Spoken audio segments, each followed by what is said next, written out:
A low wind sweeps across an ancient landscape, carrying with it the scent of dust, warm stone, and fading sunlight. In the distance, shadows stretch across forgotten valleys, while the glow of a rising moon pools gently over riverbanks, where entire civilizations once took their first steps. You can almost hear it, the quiet echo of hooves on hard earth, the murmur of distant fires, the steady breath of a people standing at the edge of destiny. This is a world shaped by survival and discovery, by wandering hearts and rising kingdoms, by languages born in soft whispers that would one day speak for empires. It is a story of resilience woven through centuries, a story of pride, struggle, memory, and the quiet hope that endures even as the world changes around it. As you listen, imagine yourself standing in that twilight. What would you notice first? The cool wind brushing your face, the glow of distant torches, or the soft tremble of a world on the brink of becoming something greater? Share your thoughts in the comments. And if this journey calls to you, gently tap like and subscribe so you never miss a step along these ancient paths. Now dim your screen, let the night close in, and slip with me into the story.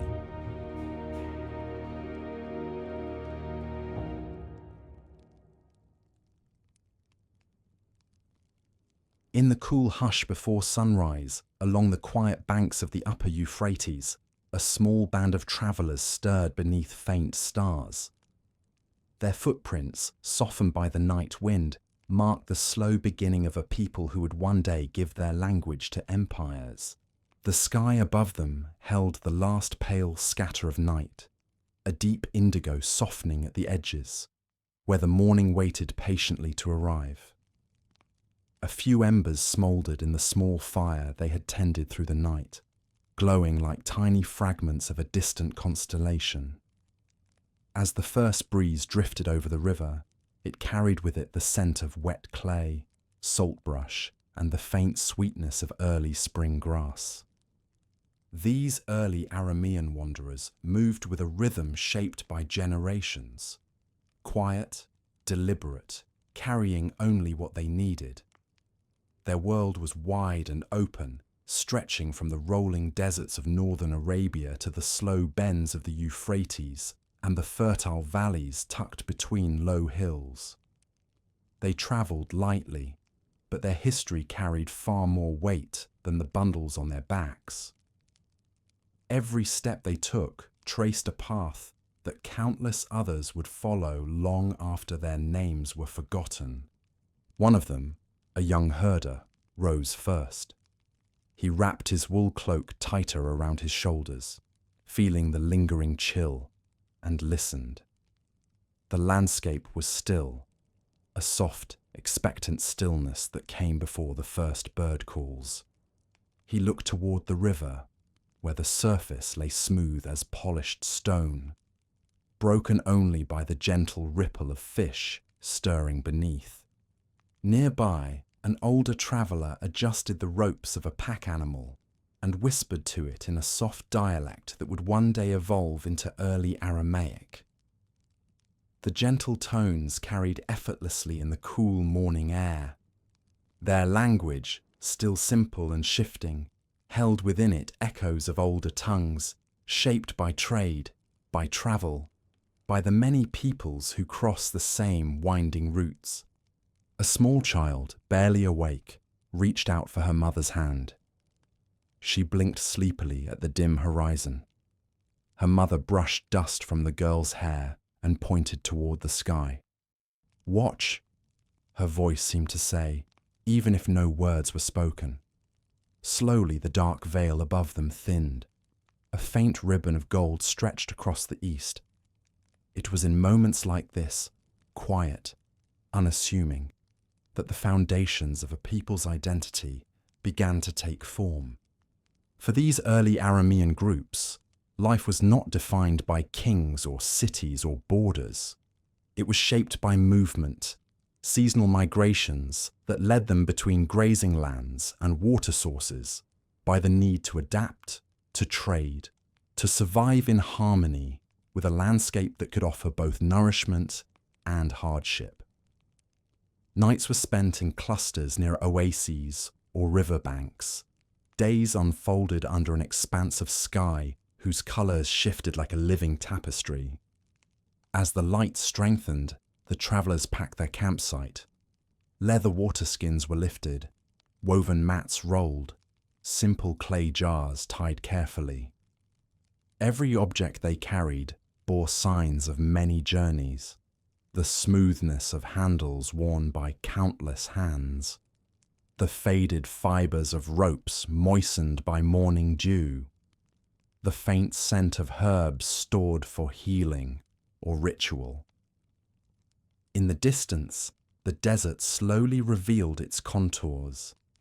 Low hills stretched across the horizon like the backs of slumbering animals, and beyond them lay the wide plains where gazelles sometimes moved in swift, graceful herds. Even farther, though not yet visible, lay the valleys where small settlements would one day rise, places that would form the seeds of future Aramean city-states. The herder took a step toward the riverbank. He knelt, cupped water in his hands, and lifted it to his lips. The coolness spread through him, waking his senses.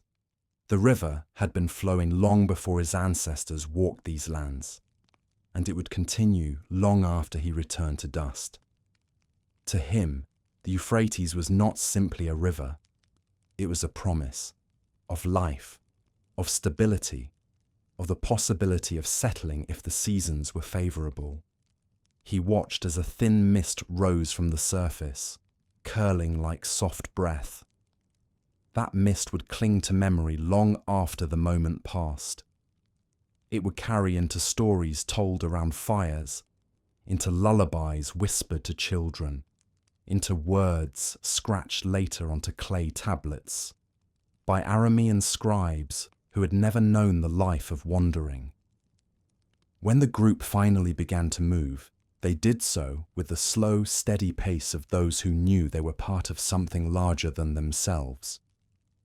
Their path wound between small clusters of tamarisk trees, their roots twisted deep into the soil. The ground beneath their feet changed from cool river mud to dry earth scattered with pebbles. The rising sun cast long shadows behind them, merging them into a shared silhouette. As they walked, the older traveller hummed an old melody, one he had learned in his youth, one his father had likely learned before him. It rose and fell gently, blending with the rhythm of footsteps and the soft clinking of pottery. The child listened, her eyes half closed, the sound a comfort against the vastness of the world opening before them. These early Arameans were not yet the builders of kingdoms or the scribes of imperial courts. They were families, clans, groups bound not by grand ambitions, but by shared memory and survival. Yet within their simple migrations lay the foundation of everything that would follow. Every cluster of camps, every temporary shelter, every small fire warding off the night was part of a long narrative, one that would one day trace the rise of Damascus, the spread of the Aramaic language, and the quiet resilience of a people who lived between greater powers, yet endured through time. As the sun climbed, its warmth pushed away the last cool breath of dawn. Birds began to call from distant reeds. The river glittered now, bright and fluid, reflecting the promise of the day ahead. The group paused one last time to look back. The fading prints in the soft earth marked not just where they had slept, but where a chapter of history had quietly unfolded. The older traveller brushed his hand across a stone near the water. It was smooth, shaped by centuries of gentle currents. He placed it back where it belonged and turned toward the path once more. The caravan continued forward, slowly disappearing into the growing light. And with their steps, the first threads of Aramean identity stretched across the landscape, unseen, delicate, but strong enough to endure empires. As the plains widened before them and the desert breathed warm air into the morning sky, their journey pressed on, leading them toward the early settlements where this wandering people would begin to shape a new kind of life, and where the first small sparks of future Aramean cities waited quietly in the dust. As the early wanderers moved farther from the Euphrates, the land around them opened into broad plains where wind-shaped grasses swayed in slow waves. Their footsteps spread into wider patterns, and over generations, clusters of families began to form stronger bonds, ties of kinship, memory, and mutual need. These were the first Aramean tribal houses, the beginnings of the clans that would one day shape the political and cultural fabric of the Near East.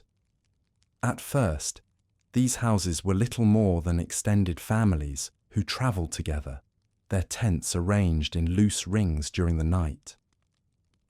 But as seasons passed and children grew into adulthood, the bonds deepened. Shared stories were told again and again. Old paths were walked until they felt familiar, and the quiet trust between kin slowly evolved into something enduring. Even now, if one imagines walking through their encampments at dusk, one might smell the faint drift of cooking grains, hear the muted voices of elders teaching younger ones, and see the warm glow of fires reflected on woven tent cloth. In these early days, leadership was simple and woven naturally into the life of the tribe. Each house followed an elder, usually someone who had survived many harsh seasons and understood the land's rhythms. Their wisdom came not from wealth or title, but from years of watching the sky, reading the soil, and listening to the quiet language of the desert. They knew when the herds would move, when the winds would shift, and how far water could be found beyond the hills. Their decisions, delivered gently around evening fires, kept their people safe through both lean months and bountiful ones. The desert itself shaped these communities, taught them patience, adaptability, and a deep respect for the land. Nights could be cool and comforting, with stars bright enough to cast faint shadows on the sand. Days, by contrast, brought heat that shimmered like a veil across the horizon. Yet the Aramean clans learned to move with these cycles, always seeking balance.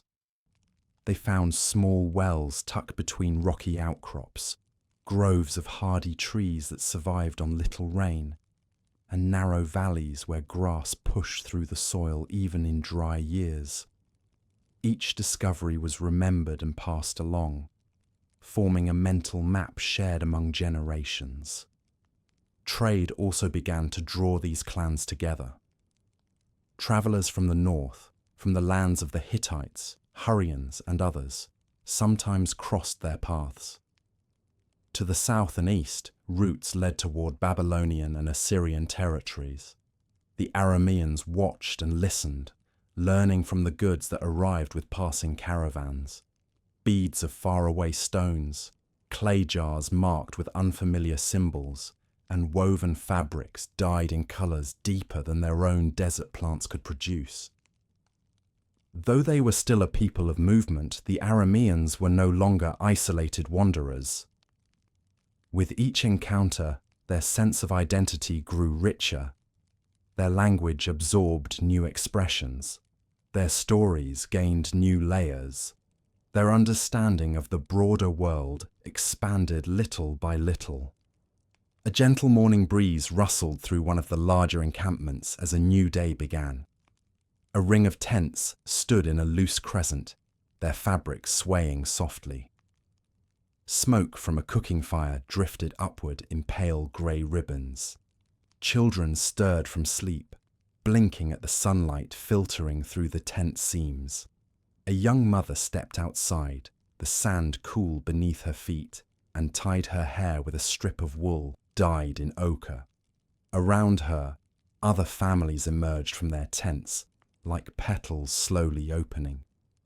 She looked toward the horizon, where herds of goats and sheep grazed among scattered shrubs. The animals moved with calm familiarity, guided by a pair of watchful youths who carried staffs carved with simple patterns. Herding had long been the backbone of Aramean life. The animals provided milk, wool, and occasionally meat. Their presence marked the rhythm of every day. Even the smallest children learned early how to keep them safe, how to spot wolves in the distance, and how to guide them toward the best patches of grass. Nearby, the tribal elder sat on a low, smooth stone warmed by the rising sun. His beard, streaked with silver, moved gently in the breeze.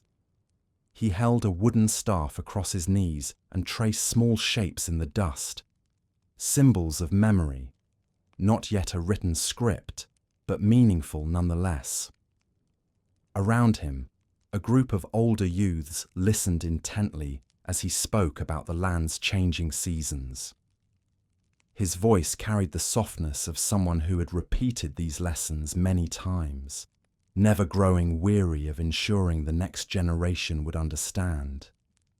He spoke of rain, how the desert held onto it, how the earth drank it slowly, and how the smallest signs, like the sudden blooming of low purple flowers, marked the shift into more favorable months. He taught them to read the clouds, to know when their edges meant storms, or when they were nothing but drifting shapes that would offer no relief. He explained the importance of travelling at night during the hottest periods, when the air was cool and the stars served as a reliable guide. These lessons shaped the tribe more deeply than any law or decree. They were living knowledge, carried in memory, passed down through voices rather than tablets. And though other peoples around them had begun carving symbols into clay or stone, the Arameans found their strength in oral tradition, stories told and retold so many times that even the youngest members knew them by heart. As the morning unfolded, the encampment gradually came alive. Women ground grain between smooth stones, creating a gentle rhythmic sound. A pot simmered with lentils, and herbs gathered during the previous day's journey. Men inspected their livestock, running experienced hands along the animals' coats and checking for signs of illness or fatigue. The air filled with the soft lowing of cattle, the occasional bleat of goats, and the comforting murmur of conversation. Despite their modest way of life, these clans possessed a subtle sense of pride. They were resilient, they were adaptable, they carried with them a quiet dignity shaped by years of surviving between larger, more settled civilizations. They did not need monumental architecture or armies to define their identity. Instead, their strength lay in their unity, how they traveled together, worked together, and faced the harshness of the land together. Every so often, different tribal houses would meet by chance at shared water sources. These meetings were calm and respectful. Goods were exchanged, wool for grain, herbs for small tools. Elders shared news of distant lands. Children played among the stones, delighting in the novelty of unfamiliar faces. And when the time came, the groups would part ways peacefully, each carrying a little bit of the other's memory with them. It was within this gentle weaving of clans, this meeting and separating, learning and sharing, that the idea of a broader Aramean identity quietly took root. These early tribal houses differed in their customs and dialects, yet they recognized something familiar in one another. A shared cadence in speech, a similar way of tying their tents, a common approach to living alongside the land rather than conquering it. As the sun reached its highest point, casting warm light across the encampment, the elder stood and shaded his eyes. He could sense a shift in the season. The tribe would soon need to move again toward the low hills where sparse vegetation had begun to appear after a brief rain. It was time to begin preparing. The families knew the process well. Tents were dismantled with practiced efficiency. Pots were cleaned and wrapped. Herds were gathered and counted. Within a short while, what had been a small, lively village faded back into a scattering of footprints and smoothed patches of sand. And yet, this disappearance was never an ending. It was part of the natural rhythm of their wandering existence. Each movement carried them forward into lands where new stories waited. Stories of changing landscapes, early settlements, and the slow, steady emergence of communities that would someday evolve beyond the simplicity of tribal life. As they set off toward the horizon once more, the wind picked up and erased their footprints behind them. But the memory of their presence, of their songs, their gatherings, their shared strength, lingered in the desert air, waiting to be woven into the next chapter of Aramean history. A chapter where wandering clans would begin to settle, building the earliest foundations of the cities that would define their future. The wind moved softly across the plains as the Aramean clans continued their slow migration northward. Seasons shifted, generations passed, and the ancient rhythm of wandering lives began to change. What had once been temporary encampments, scattered across hills and river valleys, gradually became places of return. Familiar clearings where grasses grew a little taller, where the soil felt more generous, where memories lingered like faint footprints beneath the dust. It was in these modest yet meaningful spaces that the first Aramean settlements began to take shape. No one could say exactly when a camp became something more permanent. Perhaps it happened on a season when the rains were unusually kind, when the herds grew strong, and when the harvest from wild grains felt abundant enough to linger longer. A single family might have chosen to remain through the winter rather than continue their endless movement. Then a second family might have stayed, drawn by the promise of safety in numbers. A third clan might have followed, remembering that the water here had tasted sweeter, or that the soil had been soft enough to press seeds into. Before long, a cluster of tents began to resemble the beginnings of a village. At dawn, the settlement woke slowly. Tents made of wool and leather flapped gently in the morning breeze. The sky, painted in faint pink and gold, cast warm hues on the desert floor. Soft footsteps moved across packed earth as families emerged to greet the day. The thin smoke of cooking fires rose into the air, like delicate threads of grey silk. One could imagine walking along the edge of this early village, hearing the quiet symphony of life unfolding. A pot bubbling with lentils, a child laughing as she chased a goat, the rhythmic scraping of stone tools shaping wood beams, the sound of hands weaving baskets from reeds gathered near a small winding stream. Though simple, these first settlements became places where daily life took on a new stability, where the Arameans could rest, repair, and imagine the future in ways they had not before. With permanence came new responsibilities. Families built low walls of mud brick to support their tents. Over time, these walls became sturdier, rising into small one-room structures that could hold coolness during the heat of the day and warmth at night. Such buildings were humble. A single doorway, a roof of bundled reeds or timber, but they represented a shift in how the Arameans understood their place in the world. Here, in these budding settlements, craft and skill began to flourish. A young potter knelt near her small kiln, inspecting pots that had been fired the previous night. She held one carefully, running her fingers along its curve to ensure no hidden cracks remained. These pots were simple, but they held great importance. With them, families could store grain, carry water, and trade with passing groups. The potter's work connected the village to the rhythms of both necessity and exchange. Nearby, a group of men worked together to carve irrigation channels from the stream that ran along the settlement's edge. The channels were shallow, guided by an elder who had observed how water flowed through the land in different seasons. With each careful stroke of a wooden tool, the earth parted to allow the stream's water to reach areas where small crops could grow. Barley, einkorn wheat, and hardy vegetables that could withstand the desert's temperament. This early experimentation with farming did not replace herding, rather it complemented it. Herders still guided their animals across familiar grazing paths, but now they knew they would return to a place where food could be grown, stored, and shared.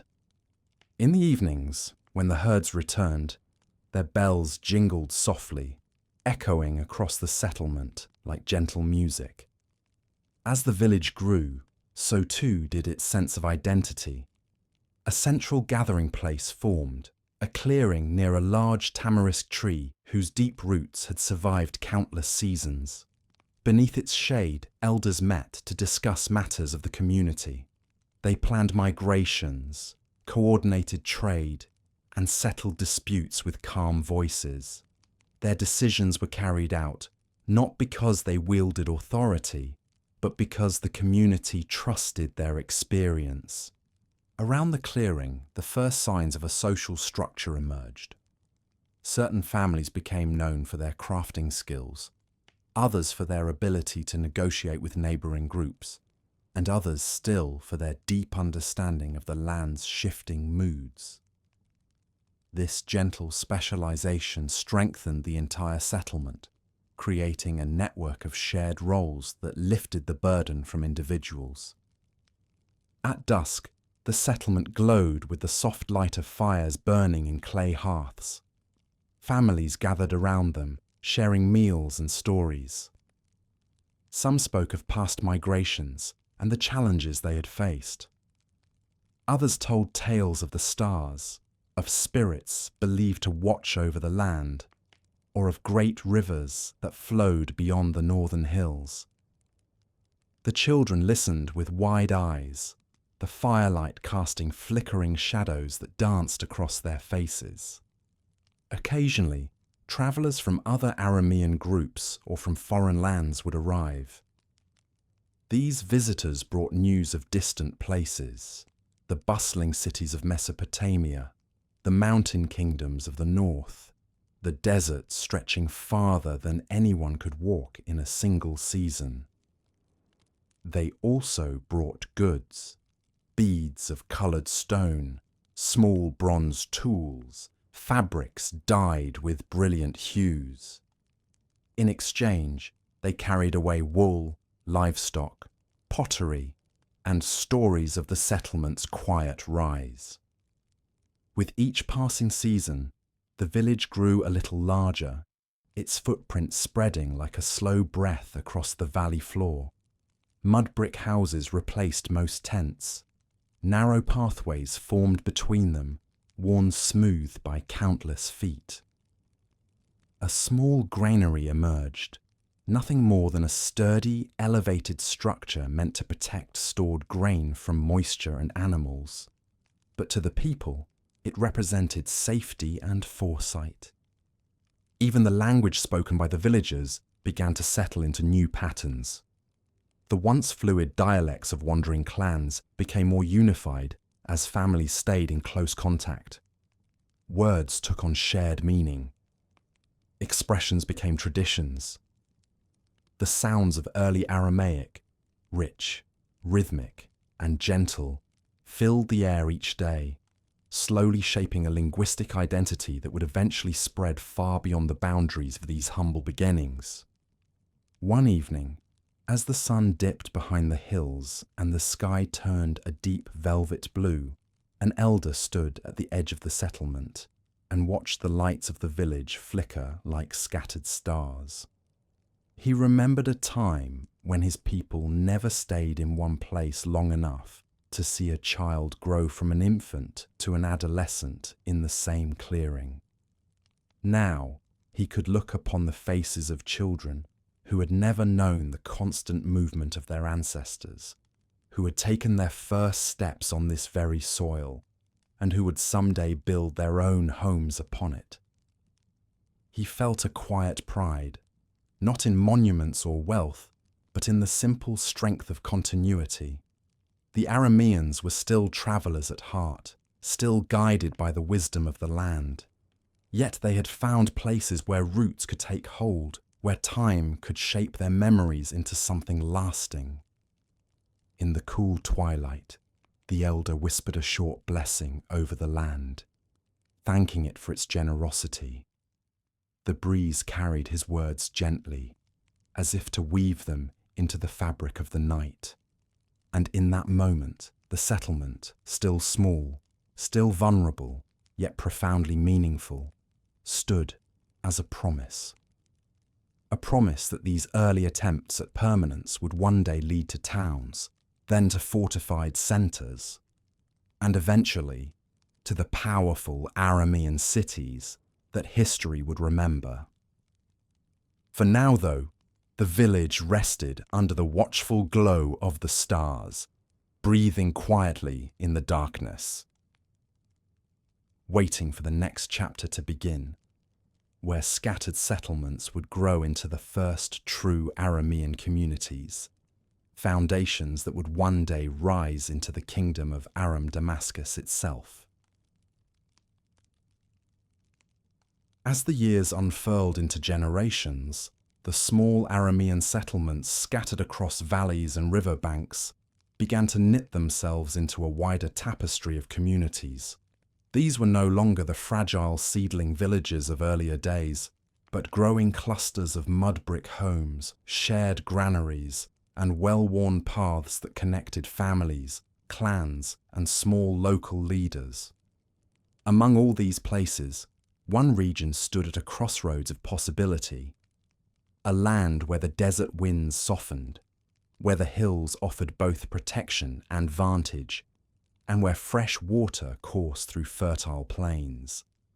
This land, nestled between the anti-Lebanon mountains and the vast expanse of the Syrian interior, was the ancient city of Damascus.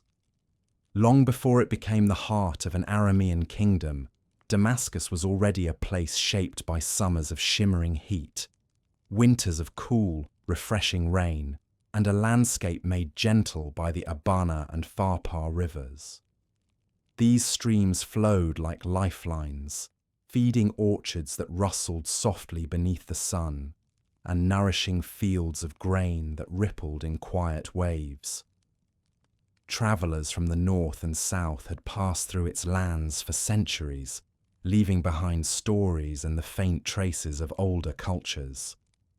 But it was the Arameans, quiet settlers at first, then confident leaders, who would transform Damascus into something greater. The earliest Aramean groups to reach the region were not conquerors in shining armour. They were farmers, herders, and families searching for a place where the soil felt more generous and the seasons less harsh. When they first approached the outskirts of Damascus, they must have paused at the sight of its rich greenery. The contrast between the lush groves and the open plains they had crossed would have felt almost dreamlike. Imagine one of these early families arriving at the edge of the fertile basin, A young father stands beneath a cluster of fig trees, watching the sunlight shift across the leaves. His wife kneels to inspect the earth, letting the dark, moist soil crumble gently between her fingers. Their children run ahead toward the sound of rushing water, their laughter echoing beneath the branches. To them, this land must have felt like an invitation, one written not in words, but in the cool shade, the scent of ripening fruit, and the steady whisper of water that seldom ran dry. As more Aramean families settled in and around Damascus, the area began to transform. Houses multiplied, hearth fires burned steadily. Fields of barley, wheat, and chickpeas expanded into careful rows that caught the morning light. Shepherds led their flocks along the riverside, their footsteps soft on the damp earth. At night, families gathered beneath the stars, their voices mingling with the rustle of the orchards around them.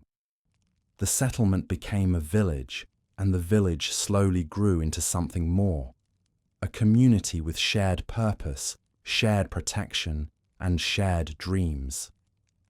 But it was not unity alone that shaped Damascus into the center of an Aramean kingdom. It was the presence of leaders who understood the land's promise and the importance of guiding their people with steady hands. Among these early leaders were chiefs from prominent families, each known for different strengths. Some were skilled negotiators who could speak peacefully with neighboring groups. Others had knowledge of irrigation, making the most of the precious rivers that sustained the region. Still others were warriors, not aggressive ones, but guardians who protected the growing settlement from raiders or rival claims. As time passed, these leaders recognized that Damascus needed a more defined structure. With its fertile lands, its strategic position along trade routes, and its growing population, the village could no longer function as a loose collection of families. It required stronger unity, a sense of shared purpose that rose above individual clans. And so, out of necessity and mutual trust, the foundations of the kingdom of Aram Damascus began to take shape. The earliest rulers were more like chief elders than kings in the grand sense. They presided over gatherings beneath ancient trees, listened to disputes with patience, and offered guidance rooted in wisdom rather than authority. But gradually, the role of leadership solidified. A single figure came to represent the aspirations of the growing city, a king who stood not above his people, but among them, guiding Damascus as it expanded into a true urban center. Around this time, Damascus began to adopt traits that went beyond its humble beginnings. Houses grew larger and more durable, shaped from carefully crafted mud brick. Market areas emerged where farmers bartered grain for cloth, pottery for livestock, and herbs for tools. Narrow streets formed following the natural contours of the land, their earthen surfaces smoothed by countless footsteps. And the language spoken in the city, early Aramaic, began to take on new complexity. It became the voice of trade, of law, of home. It carried the soft cadence of desert wanderers, but now mingled with the vocabulary of settled life, of farming, of spiritual traditions tied to place rather than movement. One can imagine walking through early Damascus on a calm afternoon. The air is warm but cooled by shade from fruit trees arching over small courtyards. A woman rinses fresh vegetables in a clay basin. Children chase each other through the narrow paths. The smell of baked bread drifts from an oven. A potter sits in the shade, shaping a clay bowl with careful, steady hands. In the distance, men call out as they work on strengthening the irrigation channels, vital lines that keep the land fertile. As Damascus flourished, surrounding Aramean settlements looked toward it with admiration. Some families moved closer, others sent goods to trade. Alliances formed. The city became not only a center of life, but a symbol of what Arameans could become, a people who balance their pastoral past with the promise of stable growth. Of course, Damascus was not alone in this transformation. Across the broader region, other Aramean cities and tribal domains began to rise: Hamath, Bit Zamani, Bit Adini, and others, each with its own leaders, customs, and natural strengths. Together, these communities formed a mosaic of small kingdoms, loosely connected by language and heritage. But Damascus held something unique: geography, water, fertility, and the quiet charisma of its early rulers. With time, these ingredients ignited into a gentle yet determined political identity. The houses of Damascus began to strengthen their defenses. Wooden palisades rose around parts of the settlement. Watchtowers appeared near river crossings. Although not grand, these fortifications provided safety and a sense of unity among the people. They allowed Damascus to engage confidently with larger powers to the south and east, Babylonia and Assyria, while still preserving its independence. Evenings in Damascus took on a serene beauty. The scent of jasmine drifted from courtyard gardens. Lamps glowed behind small windows. The rivers reflected the stars, their shimmering paths winding like silver ribbons through the heart of the land. In these quiet hours, elders would gather to speak of the future, of how the city might grow, of how it might protect itself, and of how the Aramean spirit could endure through whatever challenges lay ahead. They understood something profound.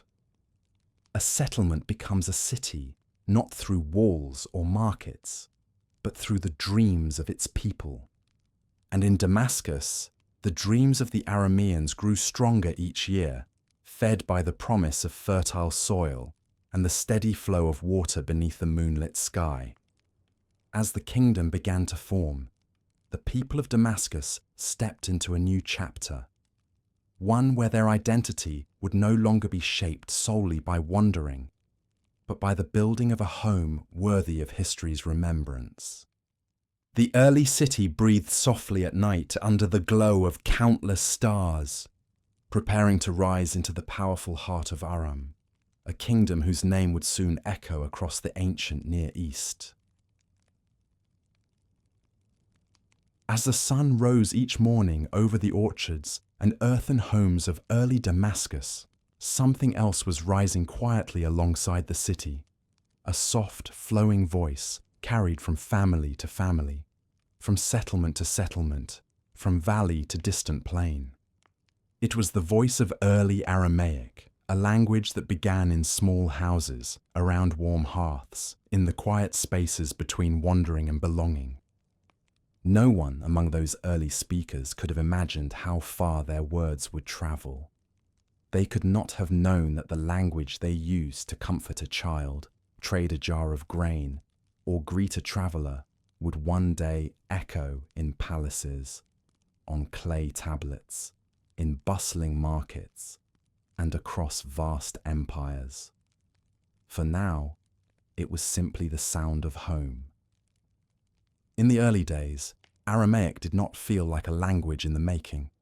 It was a natural evolution of speech among the Aramean tribes, gentle consonants shaped by desert winds, soft vowels stretched by long nights beneath the stars. In the settlements around Damascus, the language began to settle as well. Dialects that once shifted between clans slowly merged as families lived more closely, traded more often, and intermarried between neighbouring villages. One can imagine a quiet morning scene in an Aramean household. A mother kneels beside a low hearth, stirring a pot of porridge. Her young son sits nearby, shaping small clay figurines with his hands. As she speaks to him, giving instructions, telling stories, or humming an old lullaby, her voice carries the familiar cadence of Aramaic. The boy repeats certain phrases, learning the rhythm naturally, without knowing that he is participating in something much larger than himself. In the fields outside the city, herders call to their animals in Aramaic phrases that travel smoothly across the open air. Traders passing through the main road hear its tones and respond in accented versions of the same tongue. At the edges of the orchards, groups of elders discuss the season's rains in a measured, gentle voice that feels as old as the land itself. What made Aramaic so special was not just its sound, it was its simplicity, its adaptability, and the way it carried meaning with clear, steady ease. It was a language that welcomed other words, other influences, gently weaving them into its own structure. For a people whose lives were shaped by migration and encounter, such flexibility became an invaluable strength. As more Aramean communities settled in the regions surrounding Damascus and the Orontes Valley, Aramaic began to travel farther. Traders carried it north along the routes that wound toward Hamath and Carchemish. Shepherds brought it into the foothills of the anti-Lebanon mountains, where small springs nourished clusters of families. Diplomats spoke it when negotiating safe passage or small disputes with neighbouring peoples. And yet, for all its growing reach, the language retained its softness, its sense of warmth and familiarity. One afternoon, in a small settlement northwest of Damascus, a group of artisans worked side by side beneath the shade of a simple awning. They wove patterns into woolen cloth, the colours shifting from ochre to brown to the faint green of desert herbs. As they worked, they shared stories in quiet voices. One artisan, older and well-travelled, recounted his journey to a distant city where the people spoke a different dialect, one harsher and more clipped than the Aramaic he knew. Yet, when he offered goods for trade, he discovered that the merchants understood enough Aramaic to barter comfortably. The others listened with interest, marvelling at how their speech reached places they had never seen. "That is how water moves," the elder murmured, "not with force, but by finding its way." Meanwhile, in Damascus itself, the growing use of Aramaic in daily life encouraged a new development, the written word. Inspired by cuneiform scripts used by larger neighbouring cultures, Babylonians, Assyrians, and others, the Arameans began to create their own script, one simpler than the wedge-shaped marks carved by scribes to the east. Their writing used a series of symbols, each representing a sound rather than a combined idea or syllable. It was easier to learn, quicker to write, and far more accessible to ordinary people. The first Aramaic scribes practiced their craft on clay shards, small tablets, and occasionally on parchment made from animal skins. The script flowed from right to left, its symbols looping gently like the paths of ancient rivers. When a scribe wrote a name, a blessing, or a record of trade, the characters looked almost like footprints, soft, curved shapes that traced a journey across the surface of clay. The written language allowed Aramaic to stabilize even more. Words became fixed. Ideas could be shared across distances without being lost to memory. This gave the Arameans something precious, the ability to preserve their identity, even as they moved or were influenced by surrounding civilizations. As the script spread, so too did the reputation of the Aramean scribes. Other cultures began to recognize the usefulness of this clear, adaptable writing system. In some cities of the Near East, officials welcomed Aramean scribes to keep records for them. In others, Aramaic became the preferred language of interregional correspondence, bridging differences in culture, geography, and tradition. Still, at its heart, Aramaic remained a language of everyday life. In a quiet courtyard in Damascus, a young couple might whisper to each other in Aramaic as they prepared their evening meal. In a nearby marketplace, merchants would call out prices in the same tongue, the sound rising and falling above the hum of trading voices. And in the small shaded corners of a bustling street, elders would sit together, telling old stories with the slow, soothing rhythm that made Aramaic feel almost like a song. Yet the spread of Aramaic was not only peaceful. The Near East was a crossroads of ambition, and as the Aramean communities grew stronger, particularly around Damascus, they began to attract attention from larger powers. The Assyrians, expanding their influence from the northeast, took note of the small kingdoms forming across Syria. They saw their languages, customs, and alliances spreading like the branches of a young tree. They understood that Aramaic was not only a voice, but a web, a network of communication that could unify disparate groups. But for now, in this chapter of the story, the Arameans were still rising gently, like a soft tide that reached new shores without forcing its way. Their language continued to spread, carried by travelers, by traders, by scribes, and by the quiet determination of families seeking a better life. In the late evenings, when Damascus glowed with small oil lamps and the night air cooled the earth beneath tired feet, one could hear the city settle into a kind of collective murmuring, the sound of people speaking softly after a long day. That murmur, drifting through the orchards and along the riverside, was Aramaic itself, alive, growing, woven into the very breath of the land. Little did they know that this gentle language, born from wandering tribes and shaped by the rhythms of daily life, would one day become the lingua franca of vast empires, spoken by kings and commoners alike. But for now, it lived quietly in the hearts of the Arameans, carried forward by every word shared beneath the soft glow of twilight, and every whisper exchanged under the watchful stars.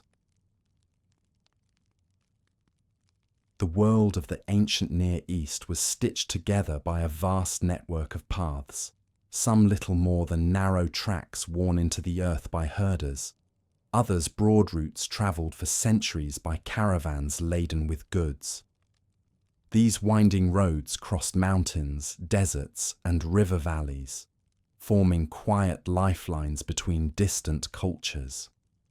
And along these routes, often in the soft shadows between great kingdoms, the Arameans found their place. By the time Damascus blossomed into a thriving centre of Aramean life, its people had become adept at navigating the delicate balance between independence and cooperation. They lived in a region caught between powerful neighbours. To the east, the grand empires of Mesopotamia. To the west, the kingdoms and port cities of the Mediterranean. To the south, the shifting worlds of Canaan. And to the north, the rugged lands of Anatolia. Yet, instead of being crushed by these forces, the Arameans used geography to their advantage. They positioned themselves along trade routes, turning their settlements into essential waypoints for merchants, travellers, and diplomats. What began as humble villages grew into bustling stops where strangers found water, food, shelter, and safety. Through this role, the Arameans developed a reputation not only as skilled herders and farmers, but also as keen negotiators, dependable guides, and reliable traders. One morning, as the sun crept over the hills east of Damascus, the city stirred with anticipation. A caravan from the north was expected, a long line of donkeys and camels carrying goods from faraway lands. Children raced to the edge of the marketplace, their sandals kicking up small clouds of dust. Merchants laid out their wares in careful rows, pottery with smooth curves, bundles of wool dyed in earthy shades, small bronze tools, and wooden carvings polished with oil. The air was filled with the scent of early baking, flatbread rising gently on clay ovens, and the distant jingling of bells tied to the necks of pack animals. The city hummed with gentle energy, not hurried or frantic, but alive with a quiet sense of purpose. Soon the caravan appeared on the horizon, shimmering slightly in the heat. The lead camel carried a crimson tassel on its harness, a sign that the caravan came in peace, prepared to trade. As they approached, the travellers were greeted with clear, friendly voices. The Arameans knew how to welcome guests, offering water and shade before discussing business. Among the visitors might be a merchant from the port cities of the Mediterranean, his bags full of glass beads that glowed like captured fragments of the sea. Another traveller might carry cedar wood from the mountains of Lebanon, its scent strong and comforting.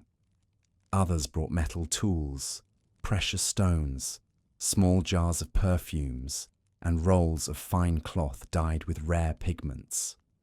In exchange, the Arameans offered wool, leather, livestock, herbs, agricultural goods, and, most importantly, their services.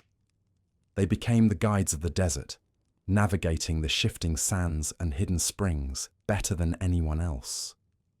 Their familiarity with the land made them indispensable in a region where a single wrong turn could mean days of extra travel or worse. Trade was not merely an exchange of goods. It was a gentle weaving of cultures. Caravans brought songs, stories, and news from distant cities. They spoke of kings rising and falling, temples built with staggering beauty, and conflicts flaring between empires. The Arameans listened closely, understanding that, even from afar, these events would shape their own fate. As merchants rested in Damascus, they shared meals beneath the shade of courtyards. Aramean hosts offered bowls of lentils seasoned with herbs, bread still warm from the oven, dates sweet enough to melt on the tongue, and water cooled by clay jars. Conversations drifted from trade to weather to shared experiences on the road. Even after business was concluded, many travellers lingered, finding comfort in the city's calm atmosphere. Though they were becoming known for their prosperity, the Arameans remained cautious. They understood that wealth could draw attention, sometimes welcome, sometimes dangerous. So they relied on diplomacy as much as trade. Leaders from Damascus and other Aramean regions met often with officials from nearby territories, offering help in navigating trade networks, negotiating safe passage, and facilitating peaceful exchanges. This diplomacy extended beyond merchants. In times of drought, the Arameans established agreements with neighbouring lands to share water or grazing areas. When conflicts arose between other groups, the Arameans often served as mediators, their calm voices soothing tensions before they escalated. Their reputation grew. They were a people who valued peace, yet were strong enough to protect their interests. Still, beneath this quiet prosperity lay a simple truth. Life between empires required vigilance. To the east, the Assyrians were growing stronger. Their armies marched with discipline. Their cities towered with monumental architecture, and their kings, sought to expand their influence over the entire region. Though the Arameans were not yet under direct threat, signs of tension could be felt. Travelers from the east spoke in low tones about Assyrian campaigns, about cities brought under their rule, about tributes paid to keep peace. The Arameans listened carefully.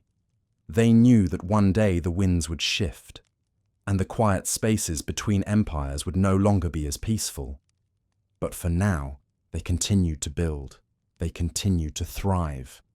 A typical day in Damascus reflected this balance of vigilance and tranquility. As the sun climbed higher, the streets filled with the sounds of life. A potter shaping clay with gentle hands, the rotating wheel humming softly beneath her palms. A metal worker tapping bronze into the form of a delicate ornament. Farmers unloading baskets of figs and pomegranates, their bright colours glowing beneath the noonday light. Children played between the houses, weaving through narrow paths worn smooth by generations of footsteps. Elders gathered beneath the shade of large trees, their voices low and steady as they discussed matters of the community. And always the rivers flowed, refreshing the orchards, nourishing the fields, and offering a steady rhythm against which daily life unfolded. In the late afternoons, when the heat of the day finally softened, groups of travellers set out again along the ancient roads.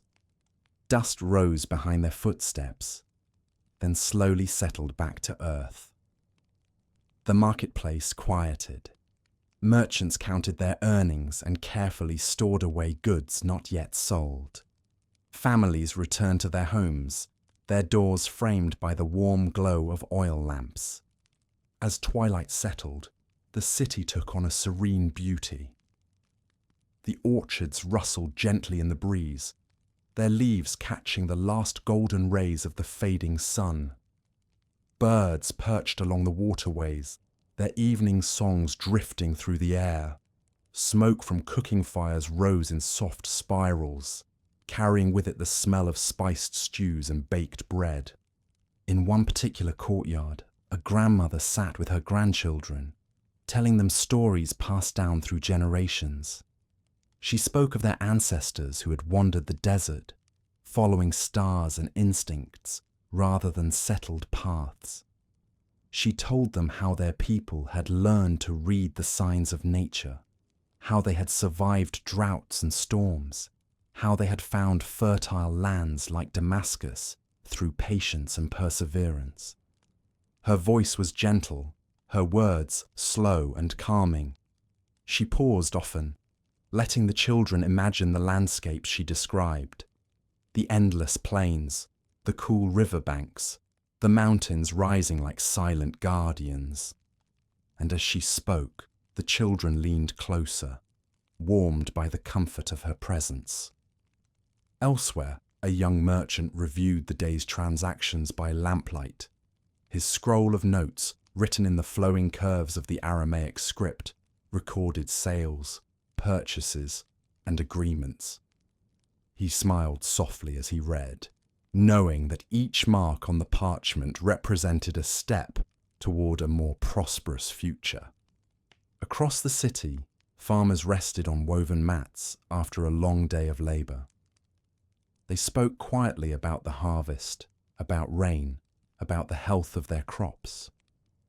They understood that prosperity was never guaranteed, that it must be nurtured with care, patience, and cooperation.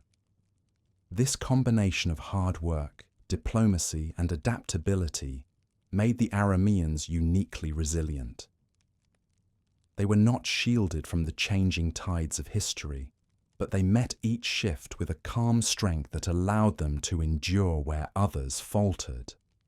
And so, between the vast powers of the ancient Near East, the Arameans thrived quietly, never seeking to dominate, but always ensuring that their presence remained essential. Their cities grew, their language spread, their reputation as traders and diplomats strengthened with each passing decade. Yet, As peaceful as this chapter of their history appeared, distant rumblings could already be felt beyond the horizon.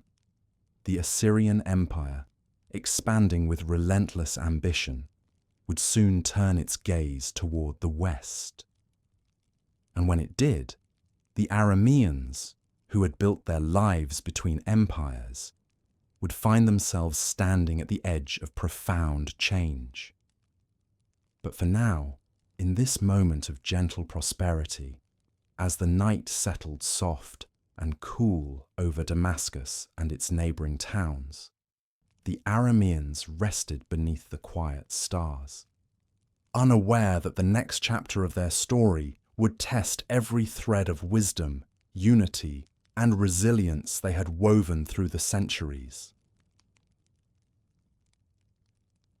There are moments in history when the air seems to change long before the events themselves unfold, when distant footsteps can be felt like subtle tremors beneath the earth, and when quiet communities sense the approach of something vast, powerful, and unstoppable. For the Arameans, this moment arrived slowly at first, like the faint stirring of wind before a storm, and that storm came from the north. By the time Damascus and its neighboring Aramean kingdoms had settled into their rhythm of trade and prosperity, the Assyrian Empire had already begun its rise.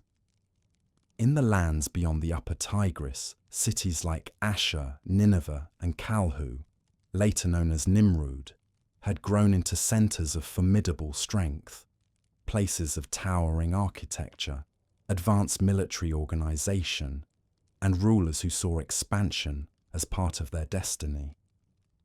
The Arameans had long known of the Assyrians. Merchants brought stories of their disciplined armies, their intricate administrative systems, and their grand temples dedicated to gods whose names echoed through stone halls. Yet for many years, the Arameans lived comfortably at the edges of Assyrian influence, buffered by distance, diplomacy, and the natural landscapes between them. But as the 10th and 9th centuries BCE unfolded, that buffer began to shrink. One morning in Damascus, the city woke under a sky streaked with soft morning light. The orchards glistened with dew, traders prepared their stalls, children carried baskets of figs to the market. On the surface, all was peaceful. Yet a messenger arrived at the city gates, tired, dusty, and carrying troubling news. His voice trembled as he spoke to the elders. Assyrian forces were expanding westward, subduing smaller cities with swift campaigns, demanding tribute in silver, grain, and livestock. The elders exchanged long, weighted glances. They had known such a day might come, but knowing is not the same as facing. For now, Damascus continued with its daily rhythms, but underneath the tranquility lay an undercurrent of unease. Conversations in the marketplace drifted toward what the Assyrians might expect, how much tribute might be tolerable, and whether the Aramean states would need to band together for protection. Even the children, sensitive to the tension around them, played their games with quieter voices and stayed closer to home. In the weeks that followed, envoys from other Aramean regions arrived in Damascus. Leaders from Hamath, Bitadini, and other small kingdoms scattered across Syria. They gathered beneath the shade of ancient trees in the outskirts of the city, sharing their concerns. Some argued for diplomacy, believing that peaceful tribute might buy safety. Others insisted that unity among the Arameans, long scattered and independent, was the only path forward. Their discussions did not yet form a final plan, but something important happened among them. The Arameans began to see themselves as more connected than ever before. Meanwhile, in Assyria, kings such as Ashur-dan II and Adad-nirari II were transforming their realm into a force unlike anything the region had seen in generations. Their military campaigns were precise, relentless, and supported by new innovations, iron weaponry, advanced siege techniques, and efficient logistics that allowed their forces to move swiftly across long distances. Their scribes recorded not just victories, but detailed lists of tributes, treaties, and alliances. The Assyrians viewed the region west of the Euphrates as vital to their continued growth. The Arameans, with their cities quietly thriving along trade routes, became impossible to ignore. Yet, even as the Assyrian presence drew closer, life in Damascus remained full of gentle, familiar moments. On a warm afternoon, a group of weavers worked under a wide canopy, their hands moving in slow, practiced motions as they created patterned cloth. They spoke of the harvest, of marriages planned for the coming season, of children born healthy and strong. Their voices carried a calm steadiness, the kind that arises from generations of survival. Nearby, a young scribe practiced writing on a clay tablet, tracing the elegant curves of the Aramaic script. His teacher watched with quiet pride, gently correcting the angle of his stylus. This script, so simple and graceful, would one day serve as the communication tool of entire empires, including the Assyrians themselves. But for now, it was simply the language of home. As evening approached, long shadows stretched across the fields. Smoke drifted from cooking hearths. The city relaxed into its nightly calm, unaware that soon these peaceful routines would be overshadowed by the demands of empire. Not long after, the first Assyrian envoys arrived at the borders of Aramean territory. They came not as merchants but as official representatives, tall, disciplined, adorned in garments that signified their importance.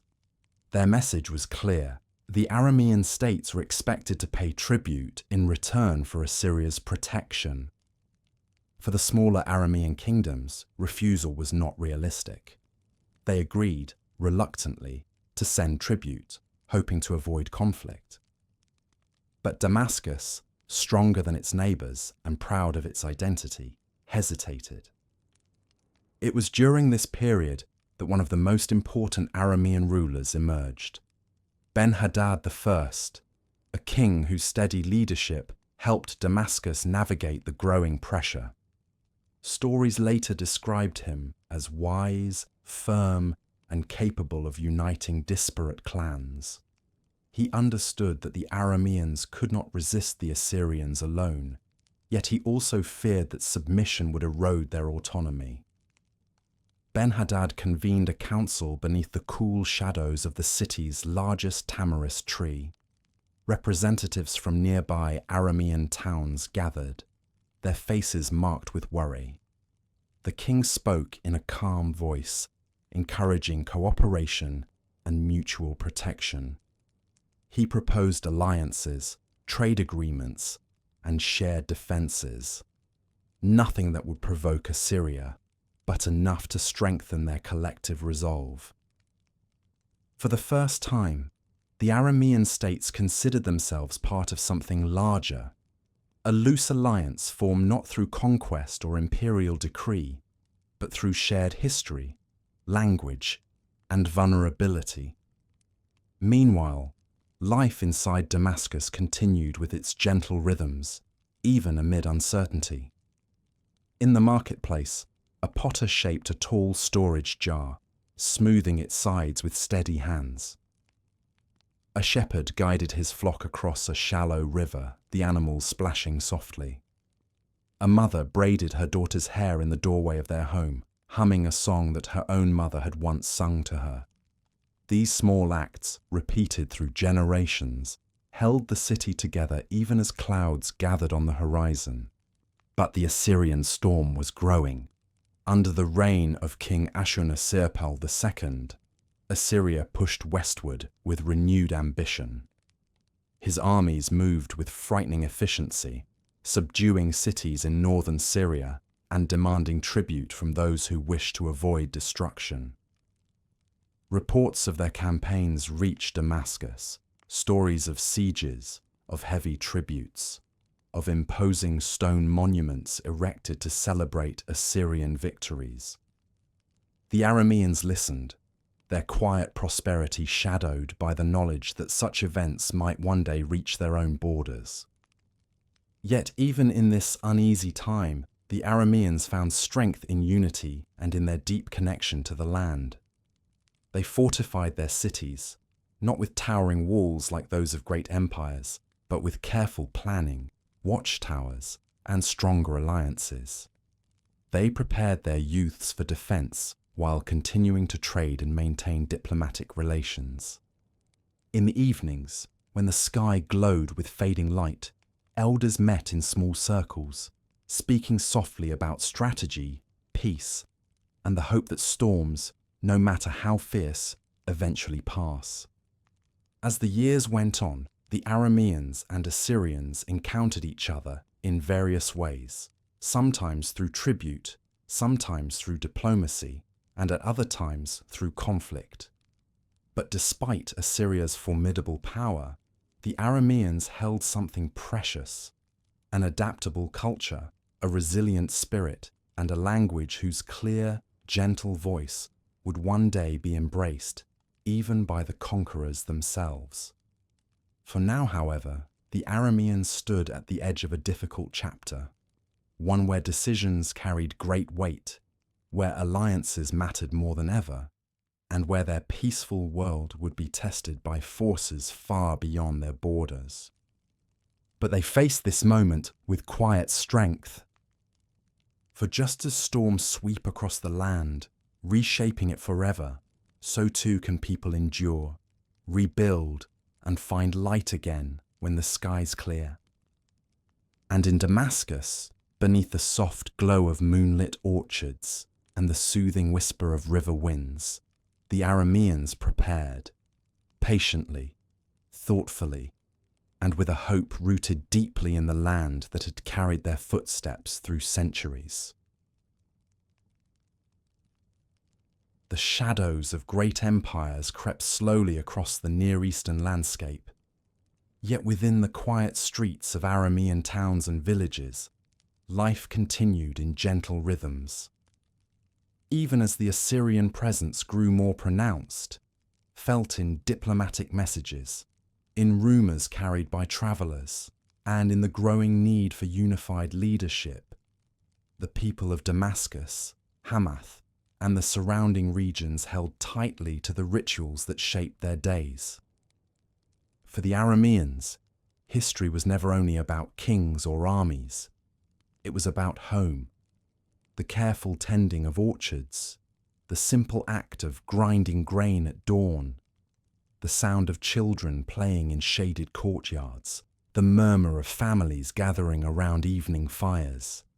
These moments, repeated generation after generation, gave the Arameans a sense of continuity strong enough to withstand even the greatest storms.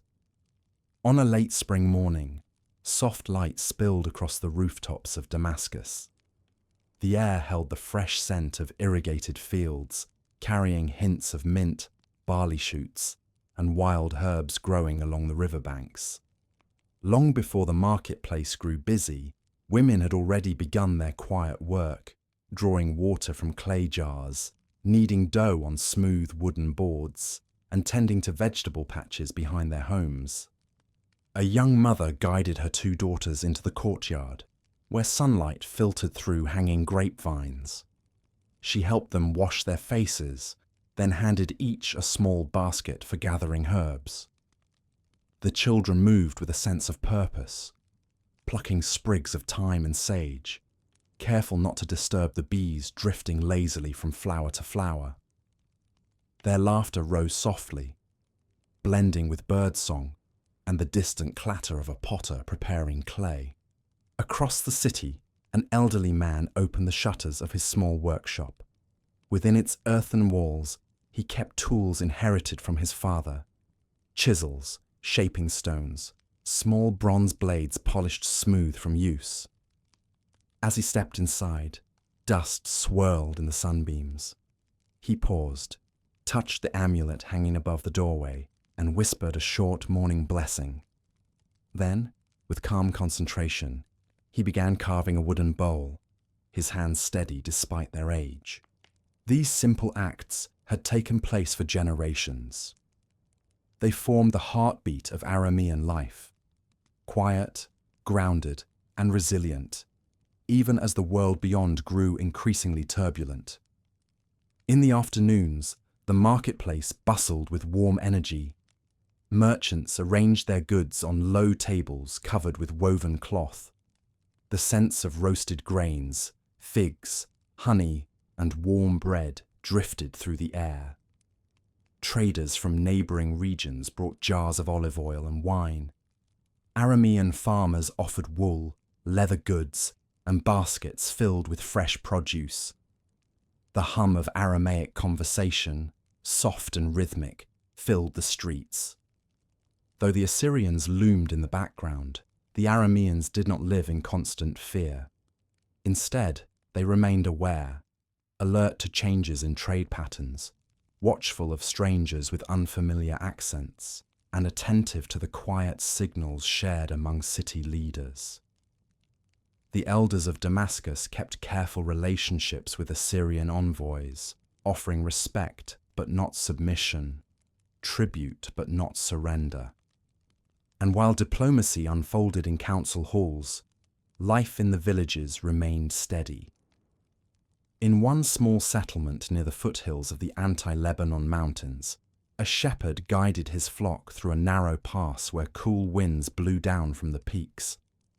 His animals grazed peacefully among patches of shrubs, their bells chiming softly. He carried a flute carved from reed and played a slow, melodic tune. The sound drifted across the hillside, calming both the herd and his own thoughts. He had heard rumours of Assyrian troops moving near distant Aramean lands. Yet in this moment, surrounded by the gentle bleating of his flock, he felt grounded. The world was large, yes, but the land beneath his feet, this familiar soil, had carried his ancestors through countless seasons. Nearby, a group of young men repaired part of the village's irrigation channel, clearing stones dislodged by a recent rain. Their hands moved with practiced coordination, guided by lessons passed down through generations. As they worked, they spoke softly about the coming season, when barley might be ready to harvest, when the fig trees would be heaviest with fruit, and when traders from Damascus might arrive to barter goods. Even under shifting political skies, the Arameans found comfort in these steady patterns. In the evenings, as the sun dipped low, soft golden light bathed the walls of their homes. Lamps were lit, casting warm glows through windows framed by woven curtains. The smell of lentil stew simmering with garlic and herbs drifted through the streets.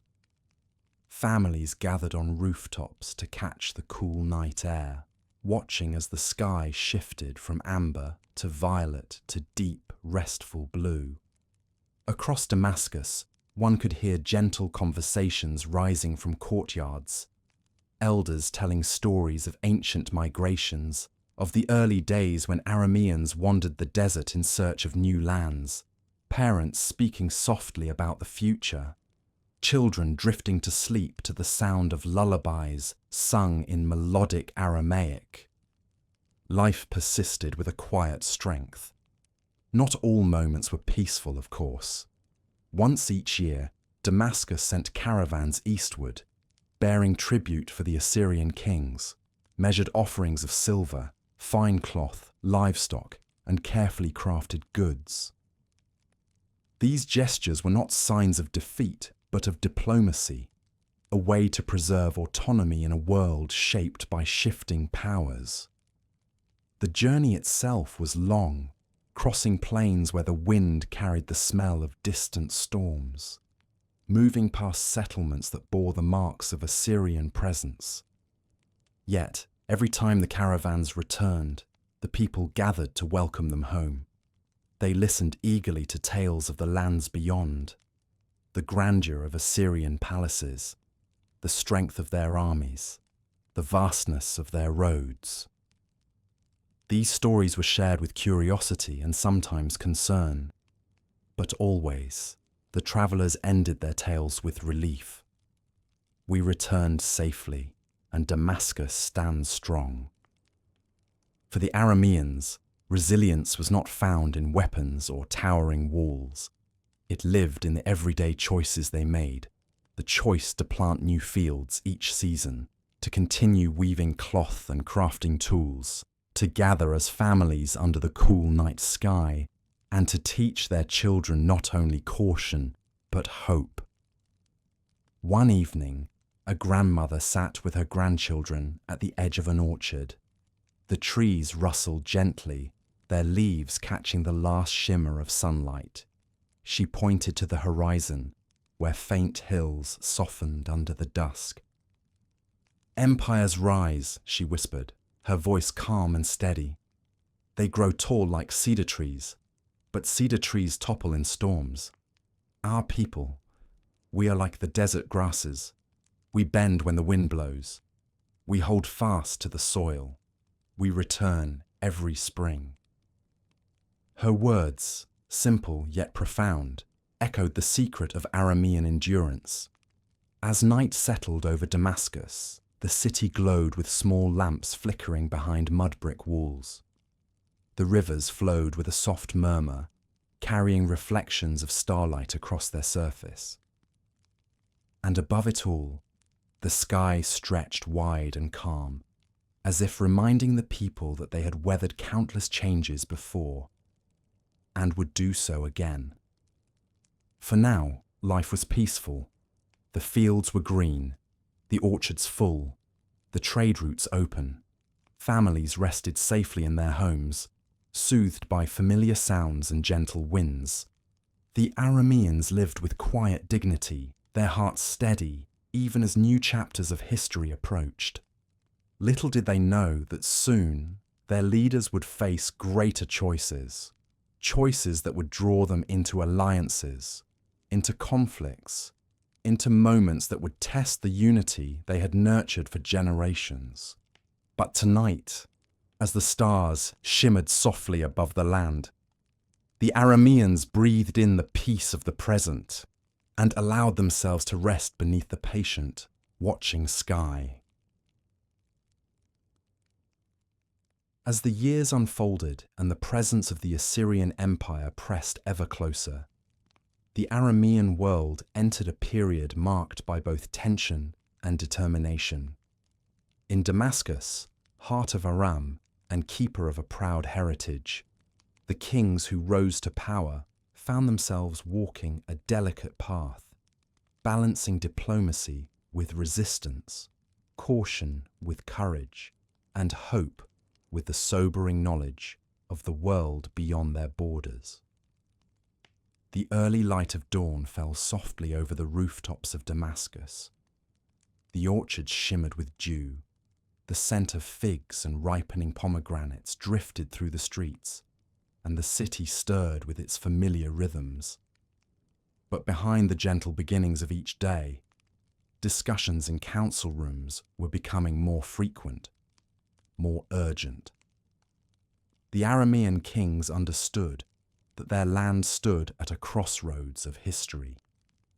Among the rulers who guided Damascus through its final centuries of independence were two names that would echo through time: Ben-Hadad II and Hazael.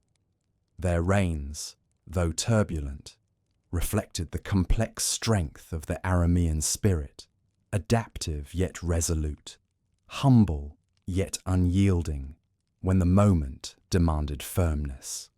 Ben-Hadad II, known for his shrewd diplomacy, believed deeply in strategic alliances. He strengthened ties with neighboring states, forging bonds with Israel Judah, and other small kingdoms who also felt the weight of Assyrian expansion.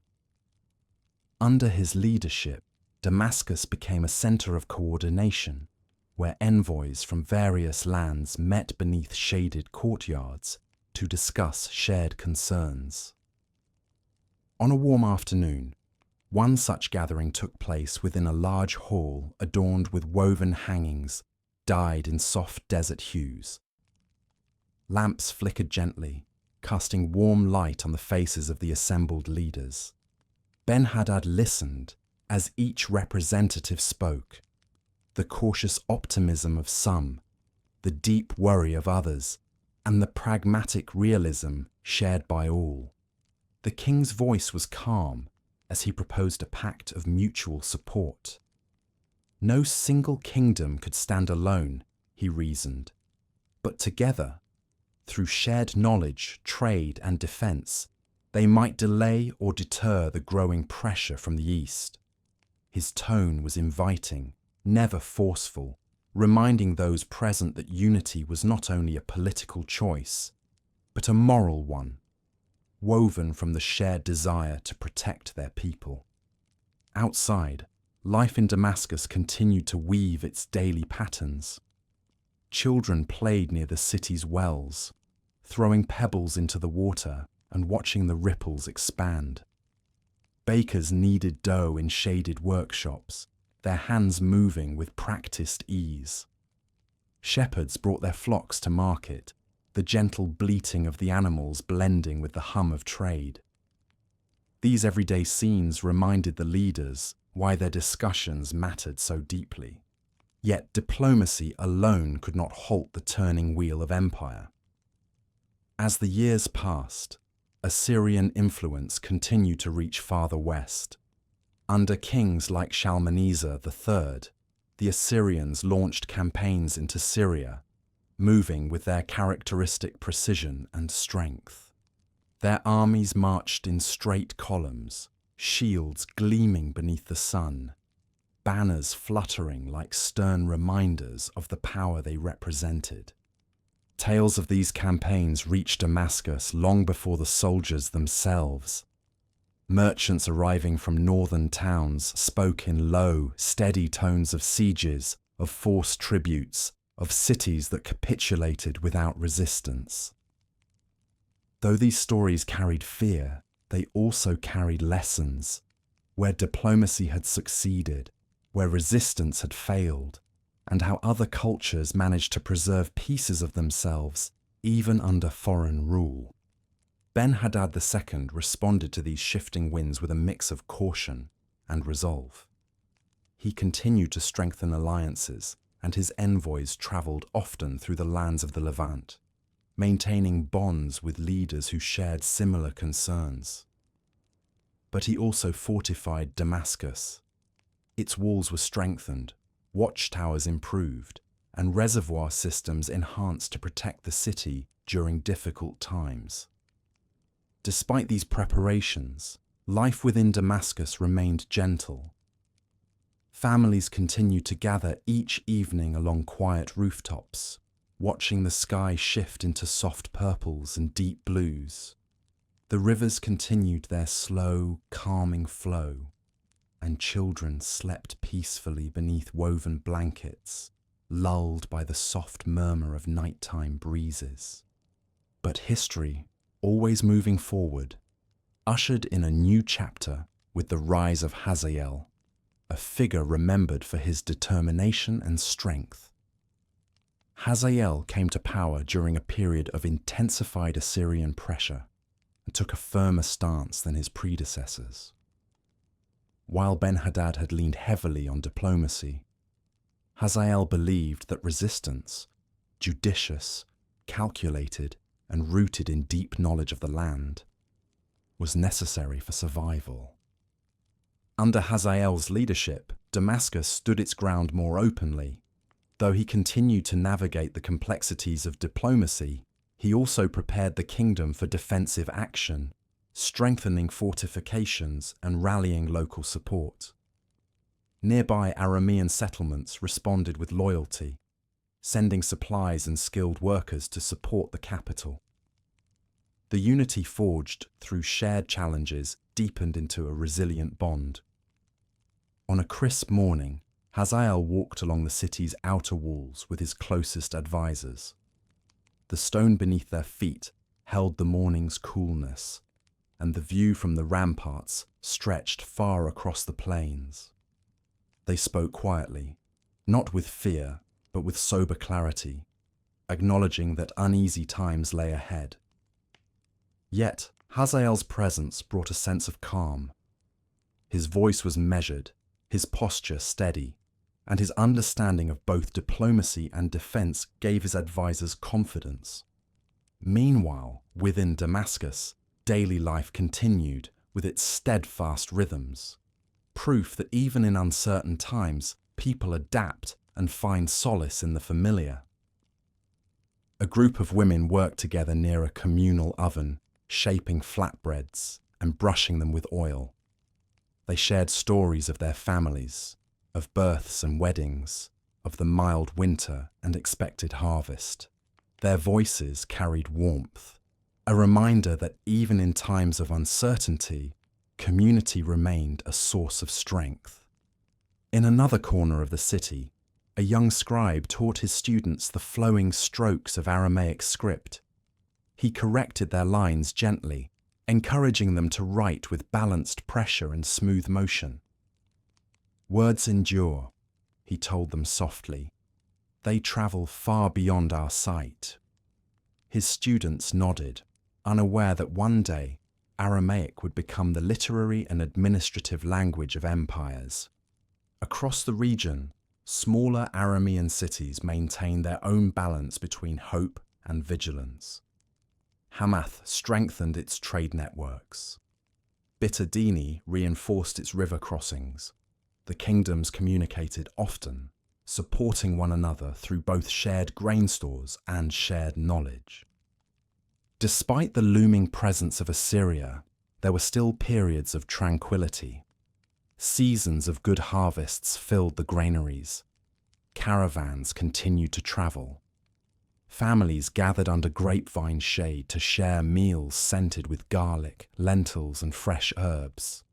And the rivers, steady, life-giving, continued to whisper through Damascus with their timeless rhythm. Yet, beneath this calm lay a quiet awareness that history was shifting, and the choices made by the last kings of Damascus would define the Aramean legacy for generations.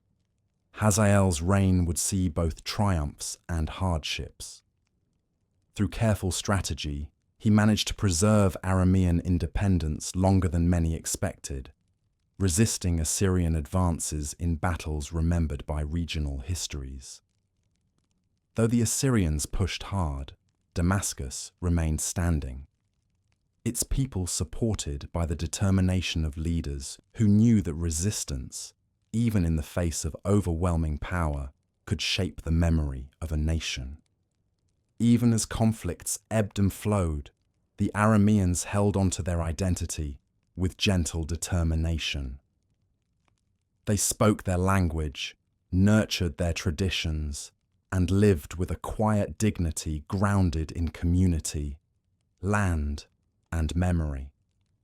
And so, under the watchful eyes of their final independent kings, the people of Damascus continued to rise each morning to the scent of orchards, the sound of rivers, and the soft assurance that, even in troubled times, hope can be found in the small, enduring moments of everyday life.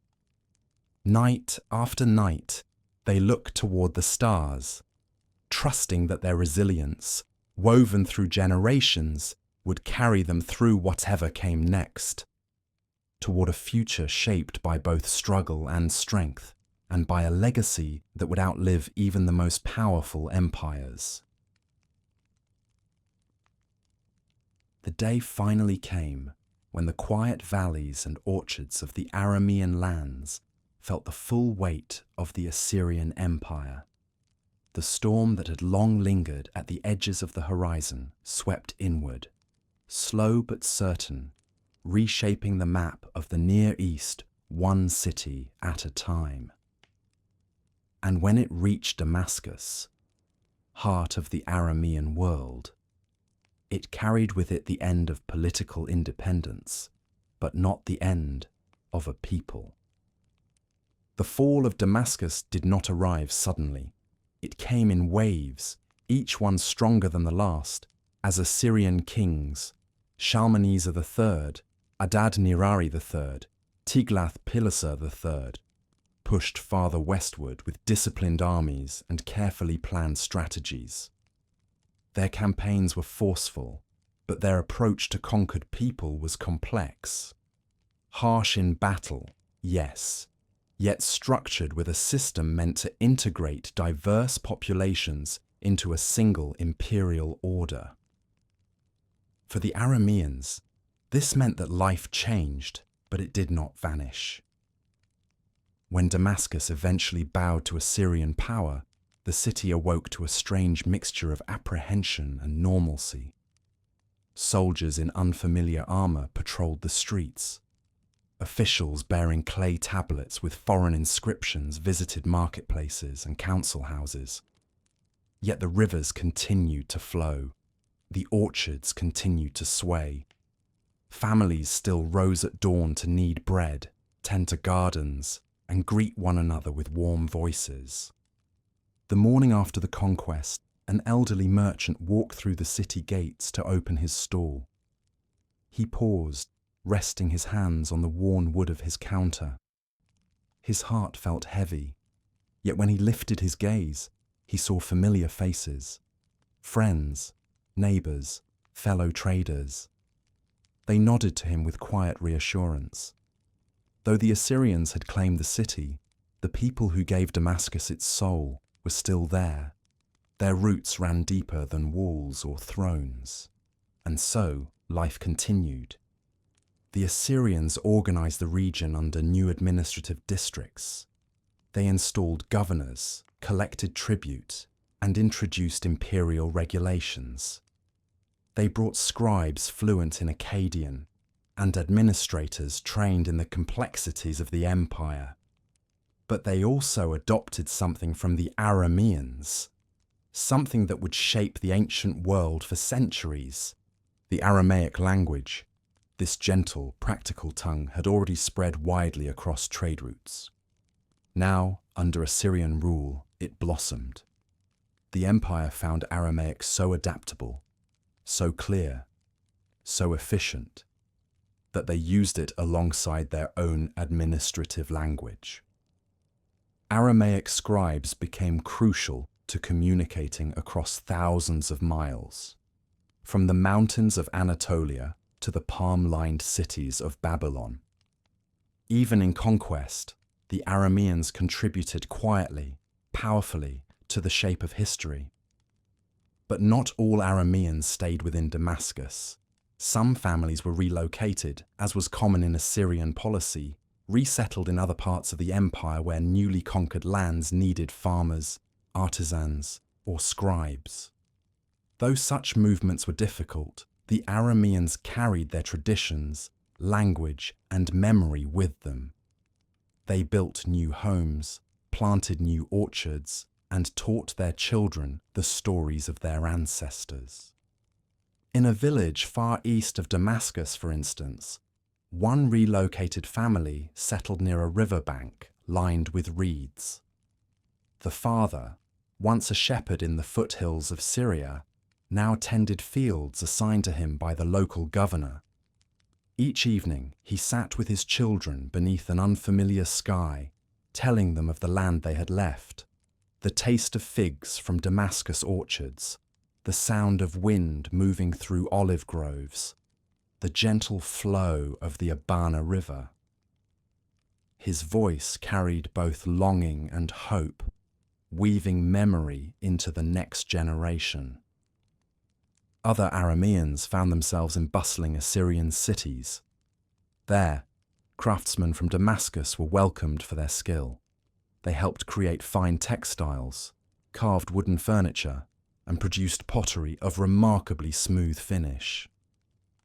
Their work found its way into markets and homes across the empire. Aramean scribes became especially valued. They managed correspondence between distant provinces, their script flowing across parchment with elegant precision. In these urban environments, Aramean communities formed close-knit neighborhoods. The scent of familiar cooking drifted through shared courtyards. During religious festivals, they gathered to recite prayers in their own tongue. Their language, rich in history, became a soft bridge between past and present. But even in displacement, the Arameans remained grounded in small, steady rituals. Families prepared meals with herbs reminiscent of their homeland. Mothers taught lullabies their ancestors once whispered beside desert fires. Elders sat together in the cool of evening, recalling the days before the empire. Days of independent kings, river-soaked valleys, and wandering herds. And though political borders had shifted, the cultural heart of the Aramean world continued to beat. Back in Damascus, life gradually found balance under Assyrian rule. Markets reopened, wells bustled with activity, children returned to playing beneath the shade of fig trees. The city still smelled of fresh bread, ripening fruit, and the earthy scent of river water stored in clay jars. The people adapted as they always had, moving with change rather than resisting it blindly. At night, the city felt much the same as before. Lamps flickering behind windows, the soft hum of families gathering, the peaceful murmur of distant animals settling to rest. The stars looked down with the same calm brilliance they had shown generations earlier, when the first Aramean wanderers paused at these very rivers. The Aramean strength had never been measured in towering armies or grand monuments. It lived in resilience, in the ability to bend without breaking, to wander without losing identity, to thrive even in lands not originally their own. And in this new chapter under Assyrian rule, that strength became more important than ever. One evening, an elder in Damascus gathered his grandchildren beneath a pear tree in the family courtyard. Fireflies drifted lazily through the air. The children listened with wide, thoughtful eyes as he spoke of the past. Not with bitterness, but with a gentle, steady voice. "Our city has changed," he said, "but we are still here. Our language still rises each morning. Our stories still flow, and no empire, no matter how vast, can scatter what we carry in our hearts." The children leaned closer, comforted by his words. They felt the truth in them. They sensed that the Aramean identity was not tied to borders or kings. It lived in the songs their mother sang, in the meals shared at twilight, in the sound of laughter echoing through narrow streets. It lived in kindness, in cooperation, in the quiet wisdom carried across generations. And so, even scattered across the many corners of the Assyrian Empire, the Arameans remained connected by memory, by language, by the enduring threads of culture that refused to fade. Empires rose, empires fell, but the Arameans endured. Their words spread farther than their borders ever had. Their traditions travelled quietly through valleys and across deserts. Their presence, though sometimes hidden beneath the shadows of greater powers, remained like the steady pulse of the land, gentle, persistent, unwavering. As the night settled over Damascus and distant cities alike, families closed their doors against the cool breeze, whispering blessings in Aramaic. And throughout the vast empire, the soft cadence of their language drifted through homes, markets, farmlands, and distant settlements, reminding the world that a people scattered is not a people lost. As the centuries drifted onward, the political landscape of the Near East shifted once more. The Assyrian Empire, mighty and disciplined, eventually waned under the weight of its own vastness. New powers rose in its place, first the Neo-Babylonian Empire, and later the far-reaching Persian Empire. Each left its mark on the world. Each reshaped the lands that had once been the home of independent Aramean kingdoms. And through all these changes, the soft, familiar voice of the Aramaic language continued to rise. It spread far beyond the orchards of Damascus and the desert valleys where early tribes once wandered. It became a thread woven through the fabric of daily life across entire empires, spoken in bustling markets, in quiet fields, in administrative courts, and along the ancient trade roads that connected distant lands. When the Babylonians inherited the remnants of Assyrian territories, they also inherited something less tangible yet immensely powerful: the scribes, traders, and craftsmen who kept Aramaic alive. In Babylon's crowded streets, one could hear a blend of tongues: Akkadian, Sumerian echoes, foreign merchant dialects. But increasingly, Aramaic served as a clear and common bridge. It was the language of practical communication, the voice people used when different cultures needed to understand one another gently and easily. In a modest neighborhood of Babylon, an Aramean scribe named Nabu-Resh lived with his family. His ancestors had once lived near Hamath, but they had been moved east during the Assyrian era. Now, he found himself working in the bustling environment of the Babylonian court.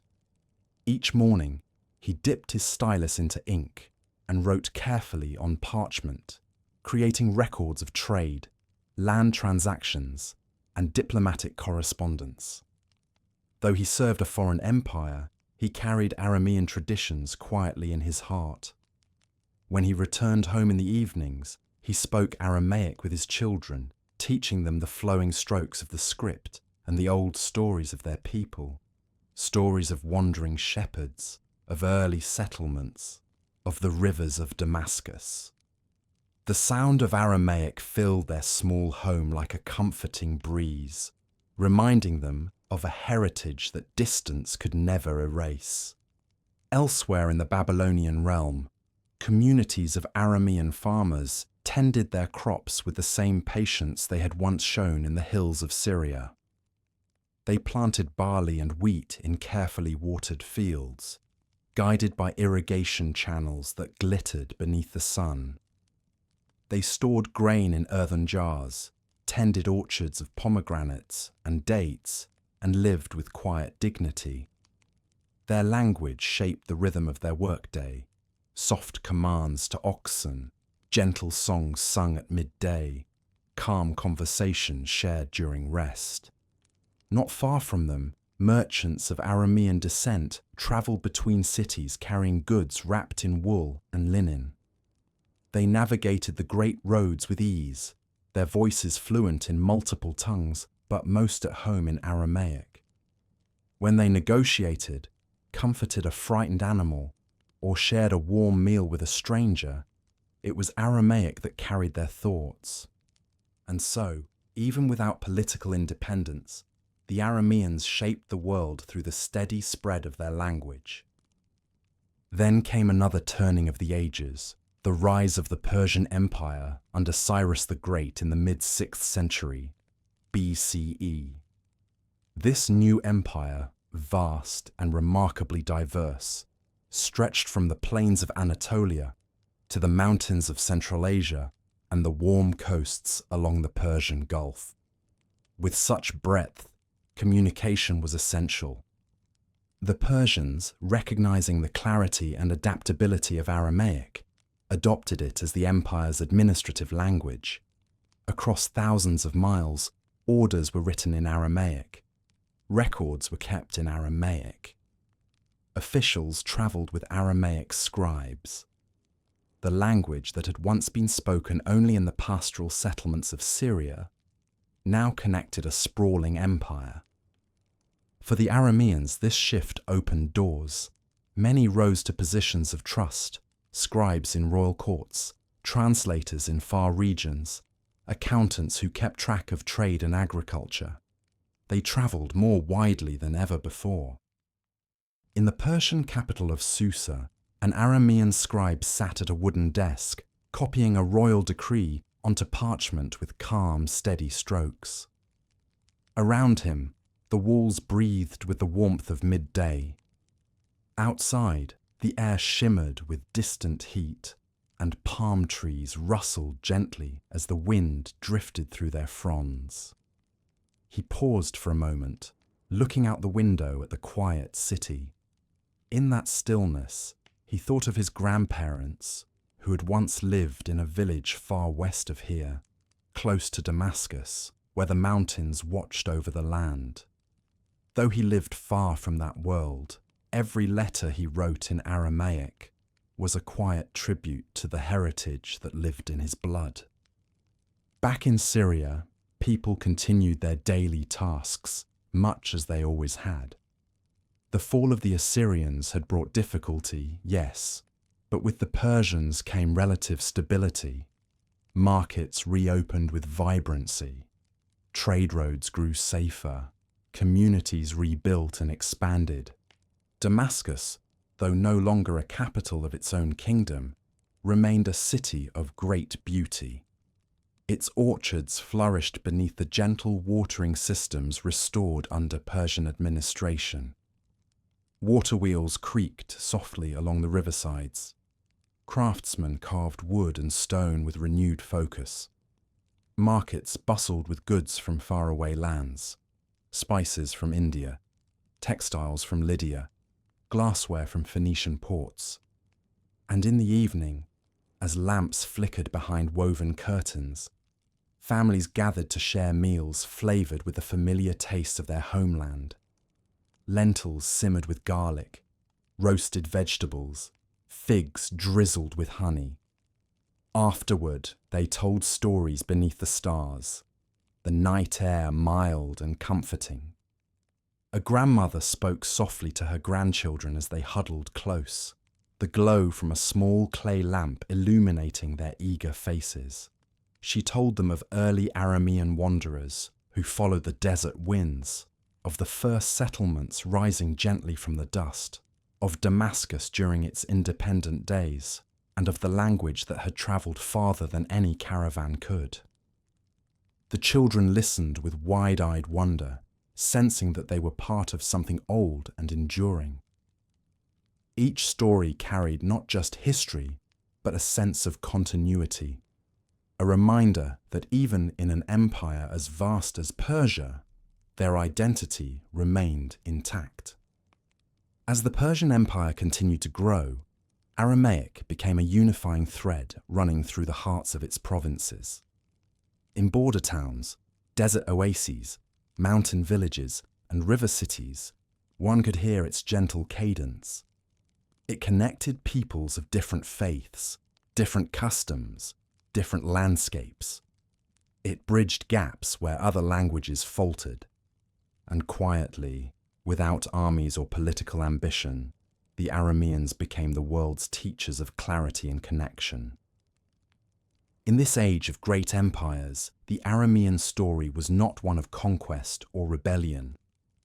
It was one of endurance, of adaptation, and of the deep, steady influence a people can have even without a kingdom of their own.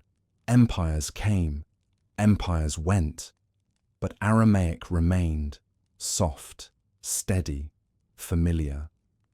As the night settled over cities like Babylon, Susa, Hamath, and Damascus, lamps flickered in windows, casting warm light onto smooth earthen floors. And across the vast stretches of land ruled by Persian kings, people of countless cultures wrote their thoughts, dreams, and decrees in the same flowing script.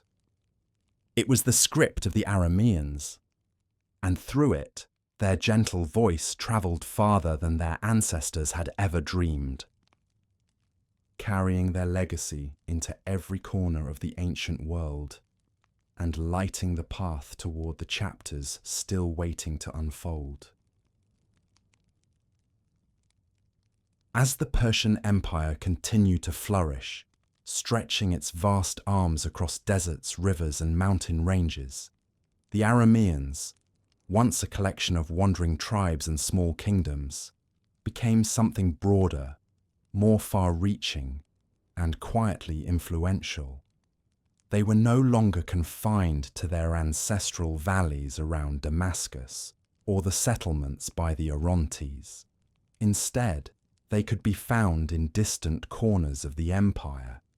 Their presence felt not in the sweep of armies, but in the gentle strength of their craft, their knowledge, and their language. They had become the merchants, the scribes, and the story keepers of the ancient world. In every major city, from the bustling marketplaces of Babylon to the sun-drenched courtyards of Susa, the soft cadence of Aramaic wove its way through daily life.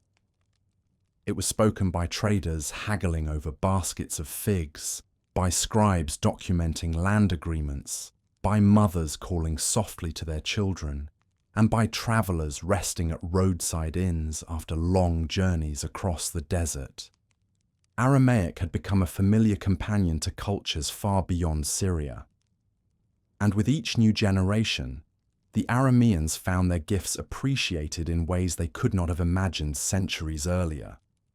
Trade, once a humble practice among early Aramean clans, blossomed into a defining part of their identity. Aramean merchants travelled with quiet confidence along roads that wound between empires, roads that pulsed with the heartbeat of commerce and connection. Imagine one such merchant, a middle-aged man named Bar Ramu, guiding his small caravan along a dusty road just as the sun dipped low behind distant hills. The air cooled, carrying the scent of warm stone and distant cedar groves. His camels trudged steadily beside him, their shadows stretching long across the packed earth. Bar Ramu carried dyed wool from Syrian looms, jars of honey from mountain villages, fragrant resin from desert shrubs, and finely crafted pottery etched with geometric patterns. At every town he passed through, he greeted the locals in Aramaic, a language so widely understood that conversations flowed easily, even when their accents differed.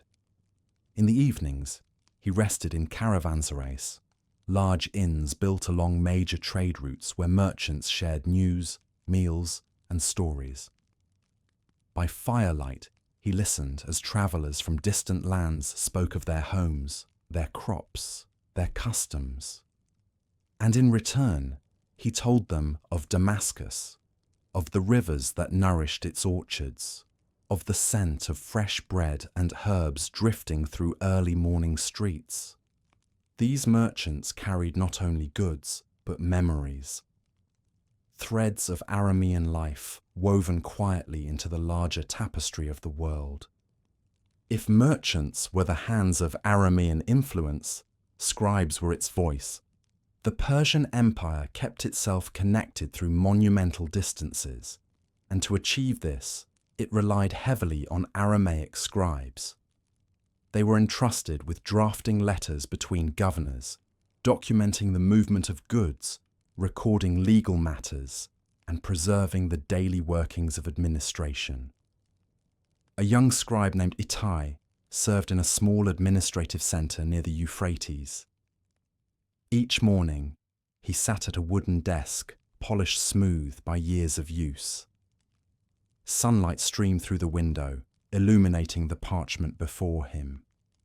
His stylus dipped into ink with practiced ease as he wrote instructions about irrigation channels, land boundaries, tax collections, and merchant route permissions.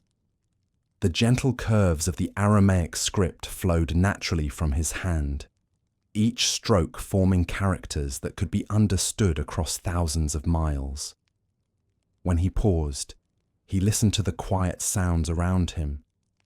A potter shaping clay in the courtyard, the faint murmur of officials discussing treaty terms, the rustle of papyrus scrolls stacked neatly in their clay jars.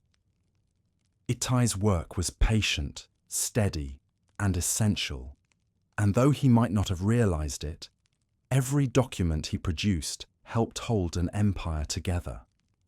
Many Aramean scribes lived far from their ancestral lands, yet their language and traditions provided them with a sense of consistency. At night, they returned to their homes, where families gathered around low tables to share evening meals. They sang old songs and wrote prayers in Aramaic script, cherishing the heritage that remained vibrant no matter where they lived. Beyond merchants and scribes were the story keepers, elders, teachers, and travelers who carried the oral traditions of the Aramean people deep within their hearts.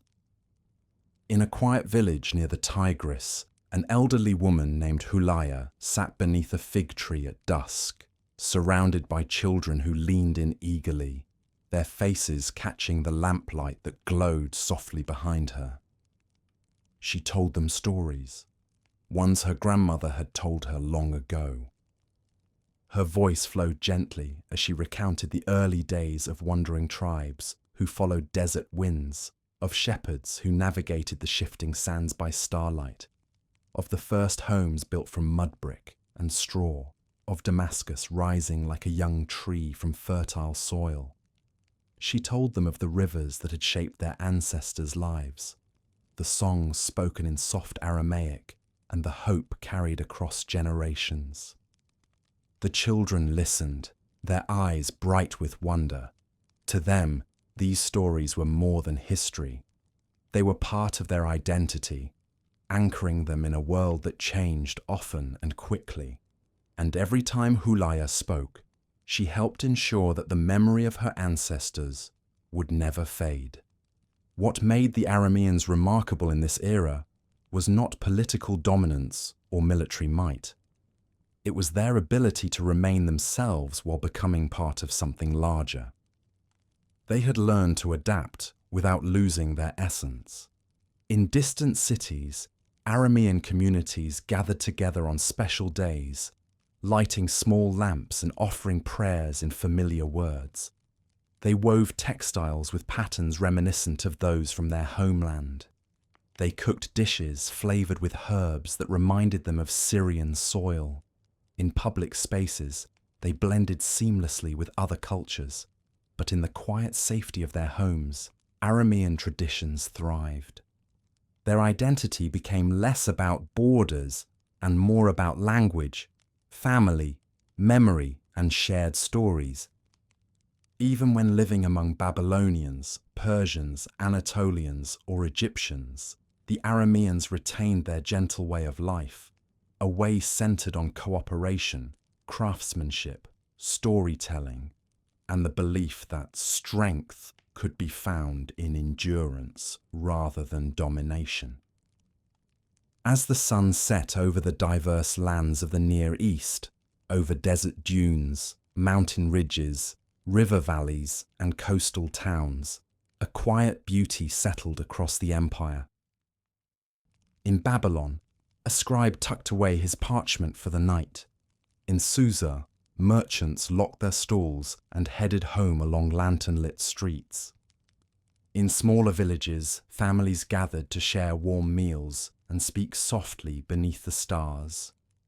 And across these lands, Aramaic drifted through open windows, through courtyards, through marketplaces winding down for the evening.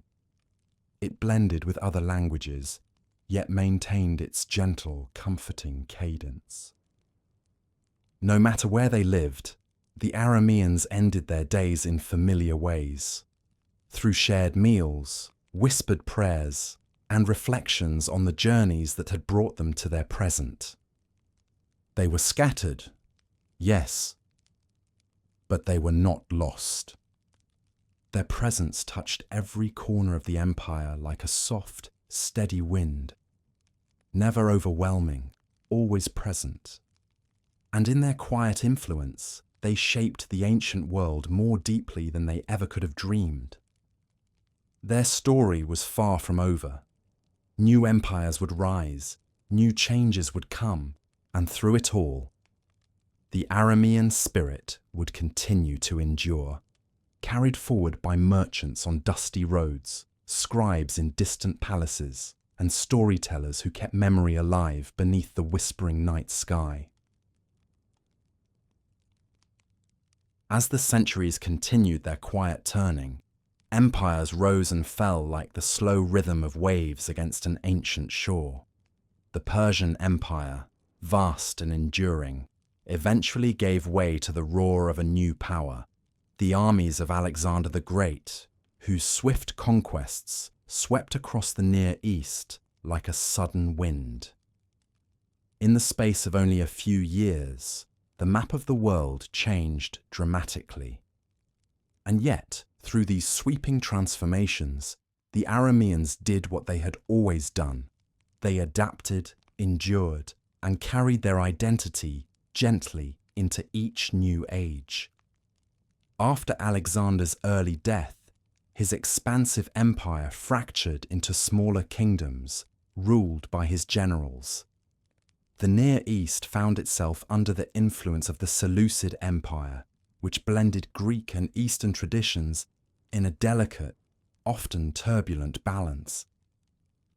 The Arameans, living in cities, villages, and far-stretching communities across Syria and Mesopotamia, found themselves navigating this changing landscape with thoughtful resilience. In Damascus, Greek-style buildings began to appear alongside older mud brick structures.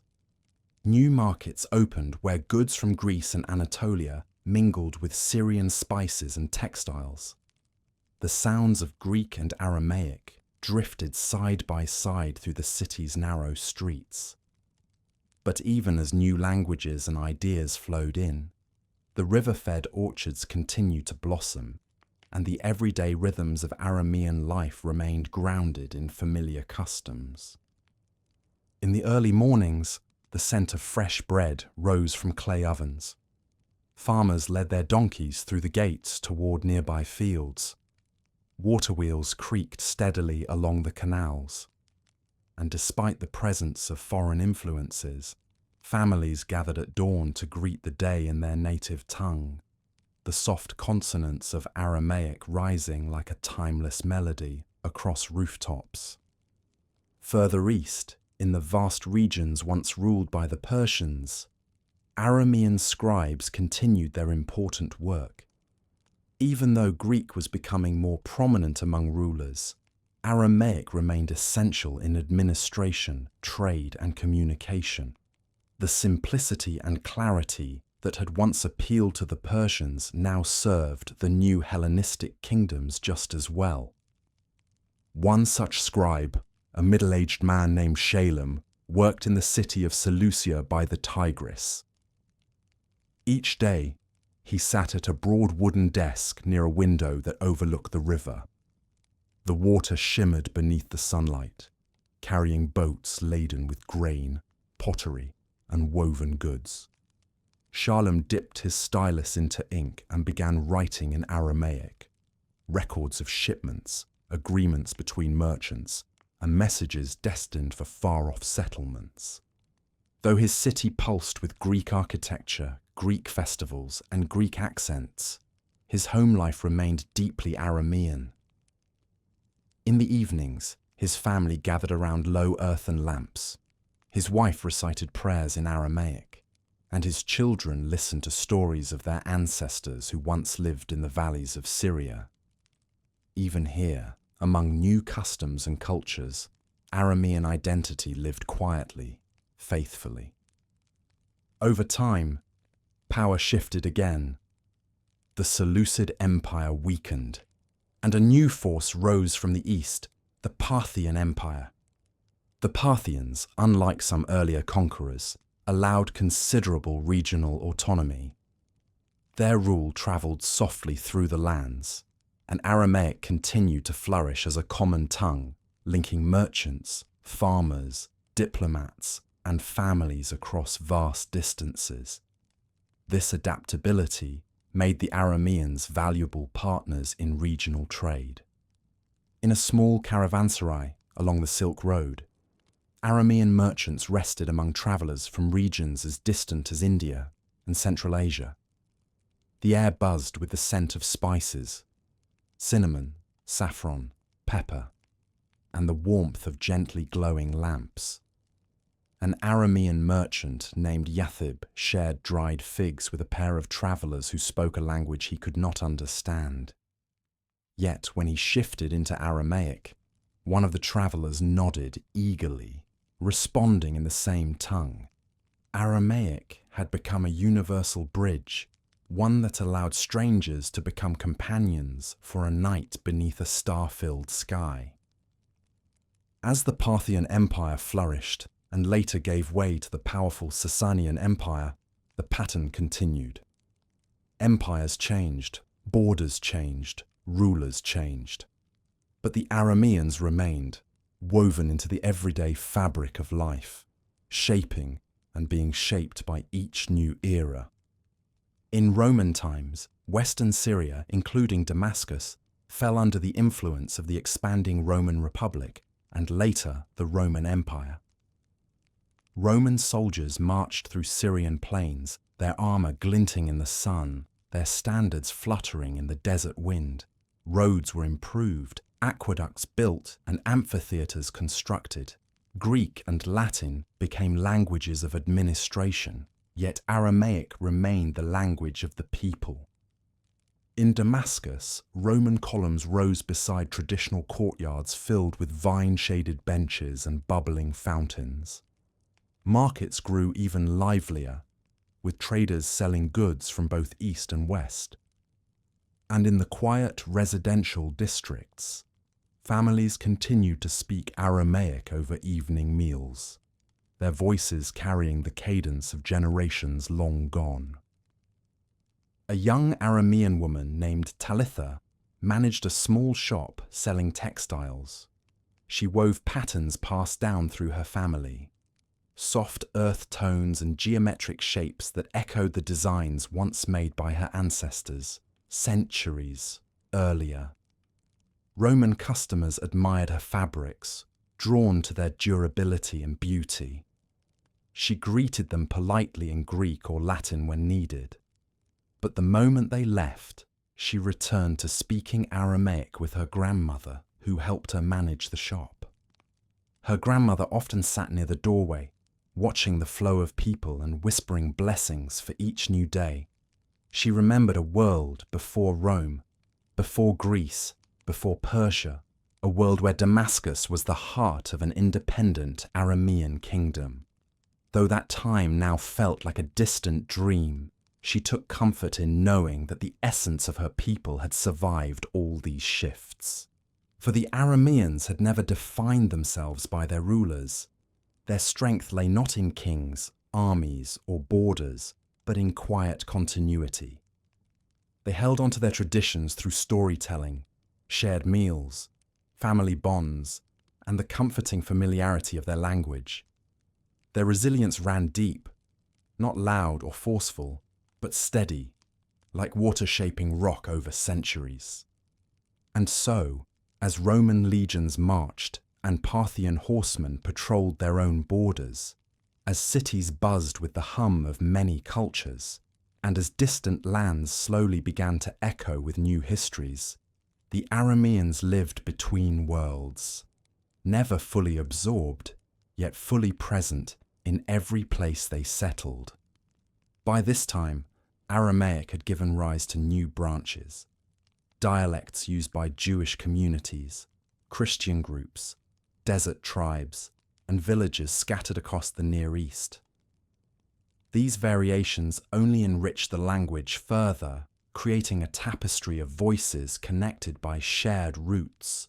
Even as empires changed hands and new spiritual paths emerged, Aramaic remained the voice of daily life across entire regions, from bustling Roman cities to small hillside villages. And in each new era, The Arameans continued their gentle journey through history with quiet dignity. As evening settled across Damascus and distant cities alike, the glow of oil lamps illuminated walls painted with warm colours. Families gathered for supper, speaking softly about the day's events.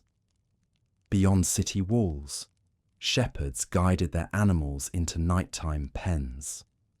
Travellers rested under the stars, whispering prayers in Aramaic as they drifted into sleep. Empires shifted like passing winds, but the Arameans, scattered, adaptable, deeply rooted, remained. Their story carried them into every corner of the ancient world, still guided by the same quiet spirit that had once stirred in the soft dawn along the Euphrates.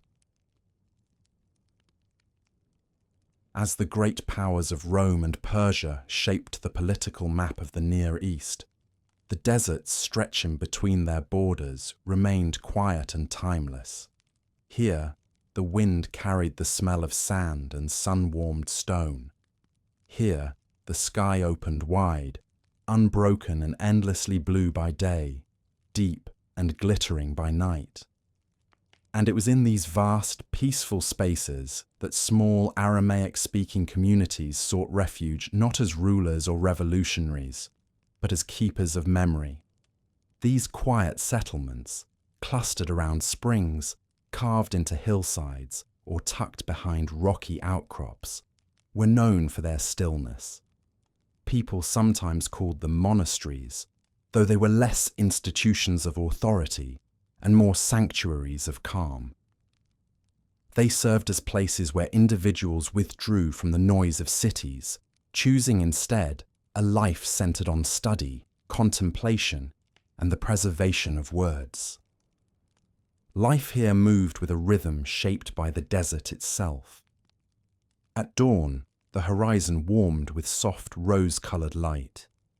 The cool air carried only the faint sounds of stirring wildlife. Small birds fluttering between thorny shrubs, the whisper of sand shifting gently underfoot. Within the stone walls of a small desert retreat, a handful of scholars slowly woke. Each one lived simply in a small cell-like room made from mud brick or carved rock. A thin mat, a clay lamp, a wooden chest, a rough-woven blanket, nothing more. The day began not with ceremony, but with peaceful tasks.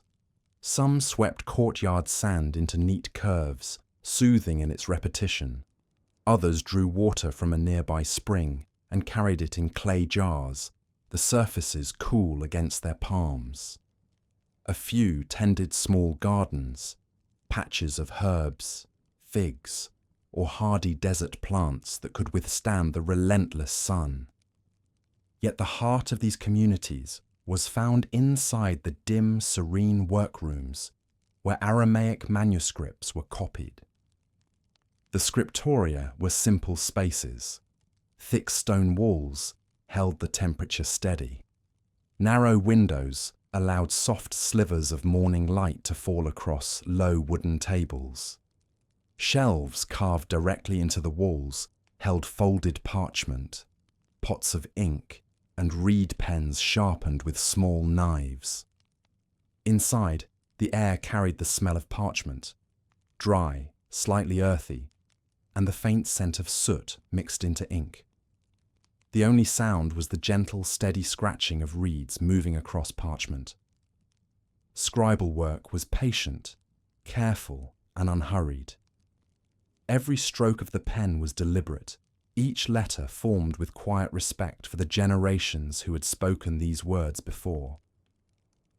A scribe named Maron sat at one of the tables, his back straight, his breathing calm. He dipped his reed into ink, lifted it, and began forming the flowing curves of the Aramaic script. His lips moved silently as he shaped each word, ensuring accuracy and rhythm. Outside, the desert wind brushed against the stone walls, creating a soft, steady hum. This work was not about religious instruction or authority. It was about memory, preserving stories, historical accounts, poetry, and practical knowledge. Some manuscripts described old trade routes. Others recorded genealogies of families scattered across Syria and Mesopotamia. A few held collections of proverbs, gentle lessons on patience, kindness, and the simple art of living well. By copying these texts, the desert scholars helped the Aramaic language endure through shifting empires and cultural transitions. At midday, the sun climbed high and bright, pouring its warmth across endless dunes and stony ridges. The desert shimmered in the heat. Inside the retreat, the workroom lamps continued to glow, their flames steady even in daylight. A pot of lentils simmered quietly in the courtyard, tended by a single caretaker who stirred it occasionally with a wooden spoon. The smell drifted through open doorways, warm, earthy, comforting. For a brief period, the scribes set aside their work. They shared a simple meal in silence. Flatbread baked on heated stones, a handful of olives, a cup of cool water drawn from the spring. Afterward, some rested in the shade near the outer wall, listening to the sighing wind. Others walked along narrow desert paths, their footsteps soft in the sand. A few studied old manuscripts in a shaded corner, tracing the shapes of letters written centuries earlier. Afternoons brought renewed work. The rooms cooled slightly, and the scribes returned to their tables. They sorted through scrolls brought from distant villages, documents in need of repair or copying. Some arrived torn or faded, their ink nearly vanished. Others carried marginal notes scribbled by generations of readers. The scribes handled each with gentle hands, knowing they were not simply copying words, but safeguarding the memories of families, communities, and entire regions. Occasionally, travelers sought shelter in these desert retreats, merchants crossing between Roman and Persian territories, shepherds seeking refuge from a sudden storm, or scholars looking to compare texts. The desert communities welcomed them with warm bread, water, and a quiet place to rest. At night, these visitors often sat with the scribes under the open sky, sharing news from the outside world.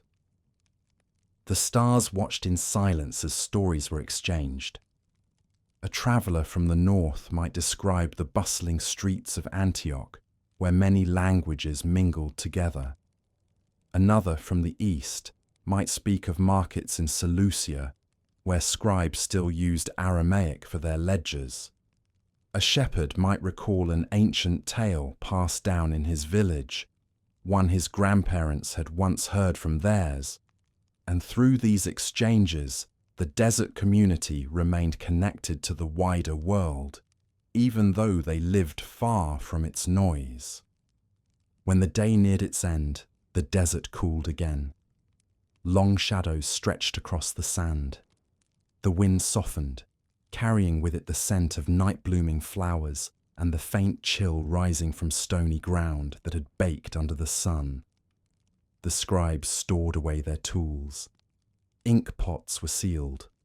Reeds were cleaned and placed carefully beside folded parchment. In the quiet courtyard, lamps were lit. Their golden light played across stone walls, casting gentle shadows that wavered like slow-moving water. The scribes gathered to share another simple meal. Warm stew, bread torn into pieces, a bit of dried fruit. They spoke in low voices, sometimes sharing observations about a manuscript, sometimes noting changes in the weather, sometimes sitting in comfortable silence.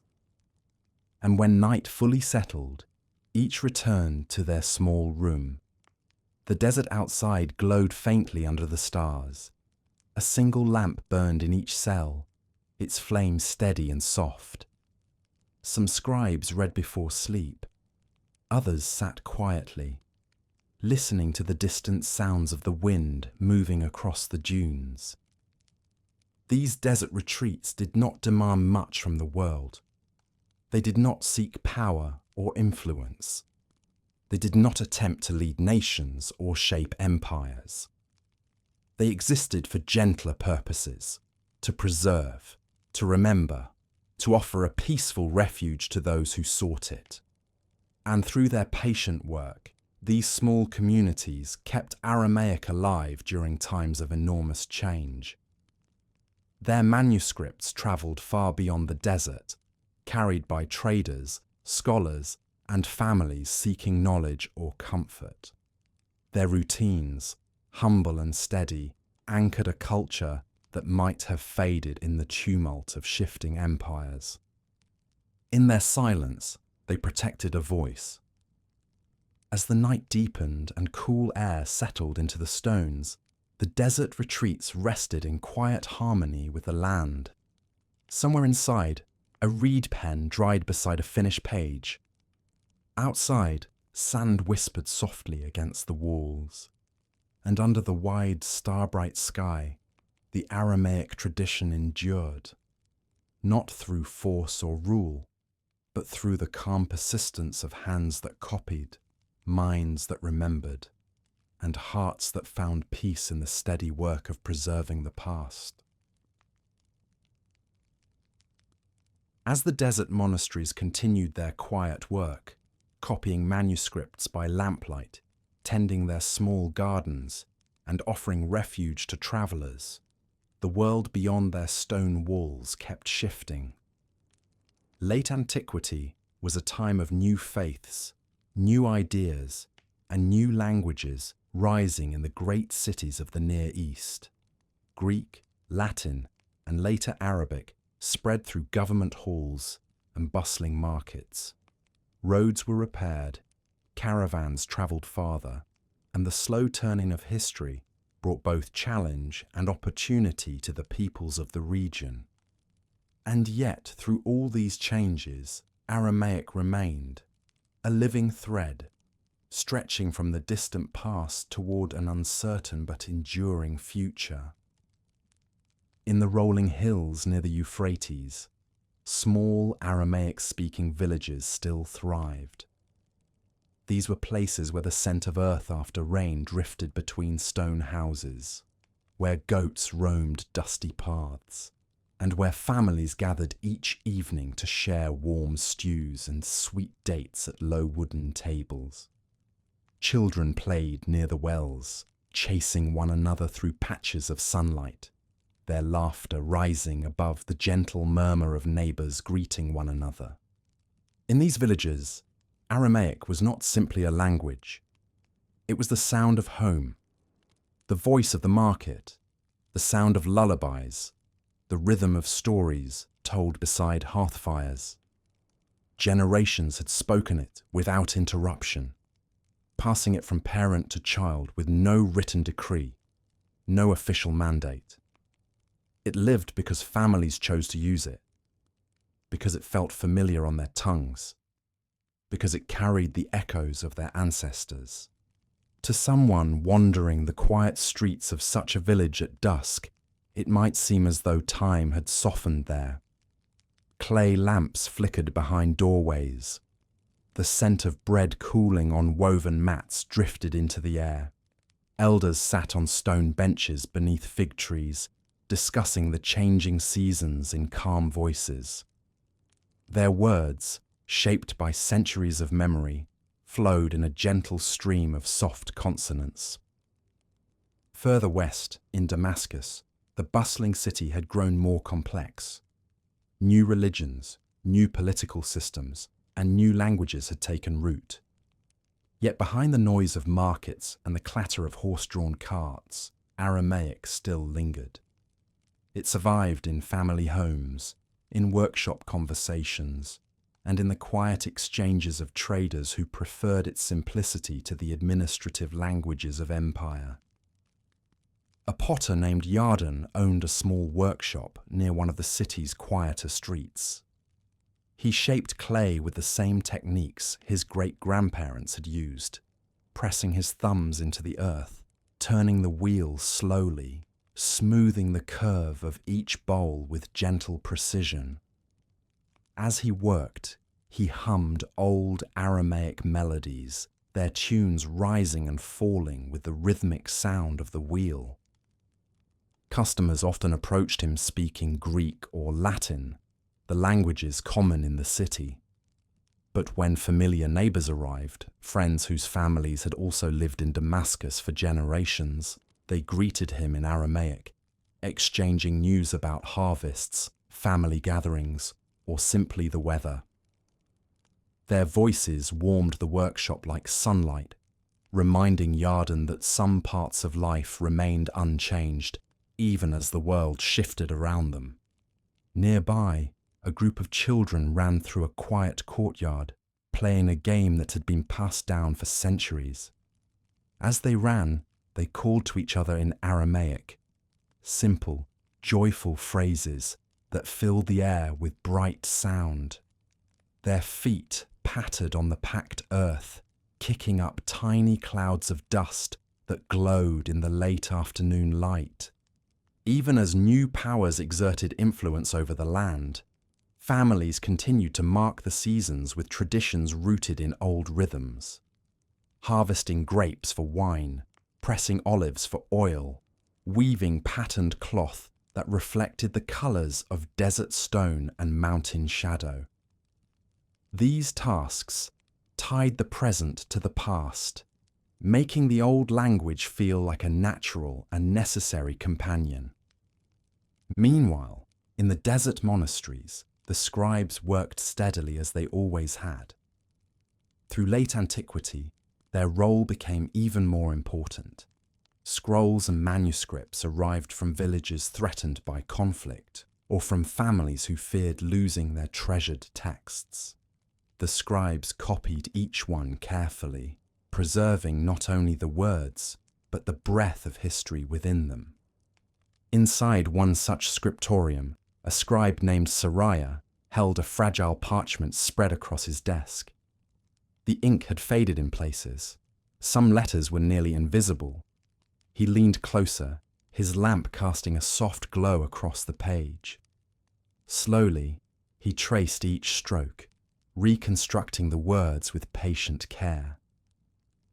The quiet scratching of his reed pen filled the room. Outside, the desert wind moved gently around the building, carrying the faint scent of dry earth and distant night-blooming flowers. Sariah paused, listening to the calm. That silence, the vast, steady silence of the desert, felt like a companion to his work. It reminded him that the world beyond the walls might change, but the desert itself endured. And so did the small communities who tended its knowledge. Elsewhere, groups of travellers continued to pass through these isolated retreats. Some came seeking water and shelter, others came seeking wisdom, though not through sermons or doctrine. Instead, they listened to scribes explain the histories preserved in their manuscripts, accounts of migrations, old trade routes, genealogies, and stories of daily life in times long past.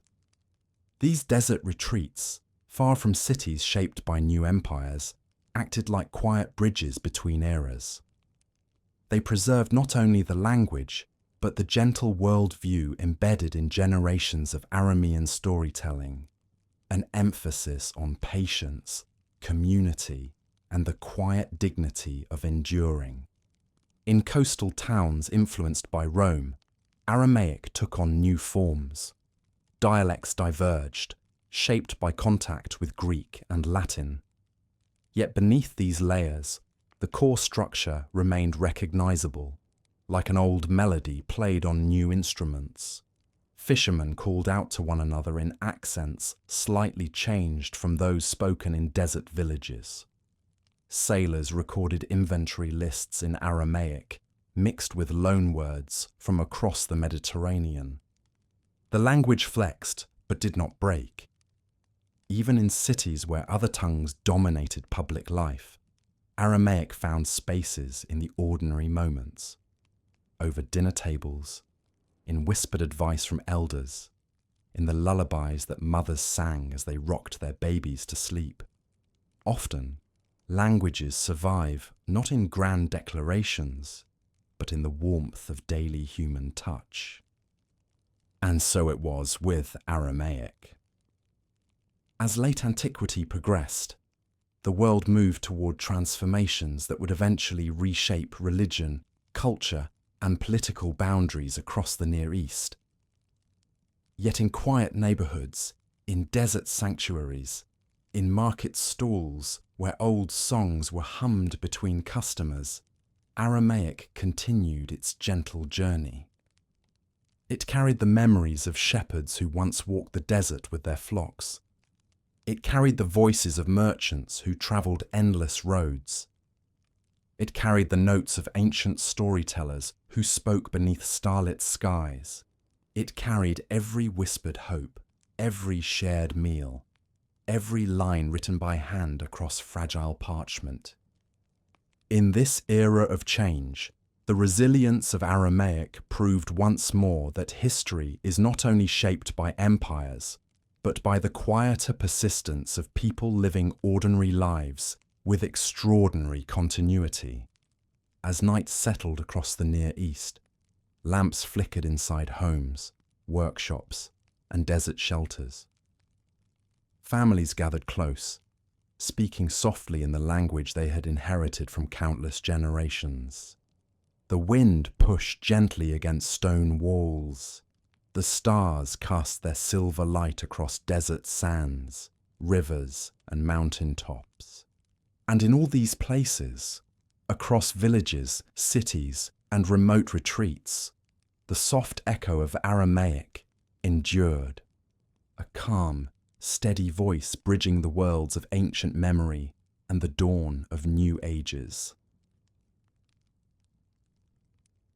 Across the long sweep of history, the story of the Arameans unfolds not as a tale of great armies or towering monuments, but as something quieter, more intimate, woven from the steady hum of daily life, from footsteps on ancient roads, from the soft cadence of a language spoken in homes, markets, and desert shelters.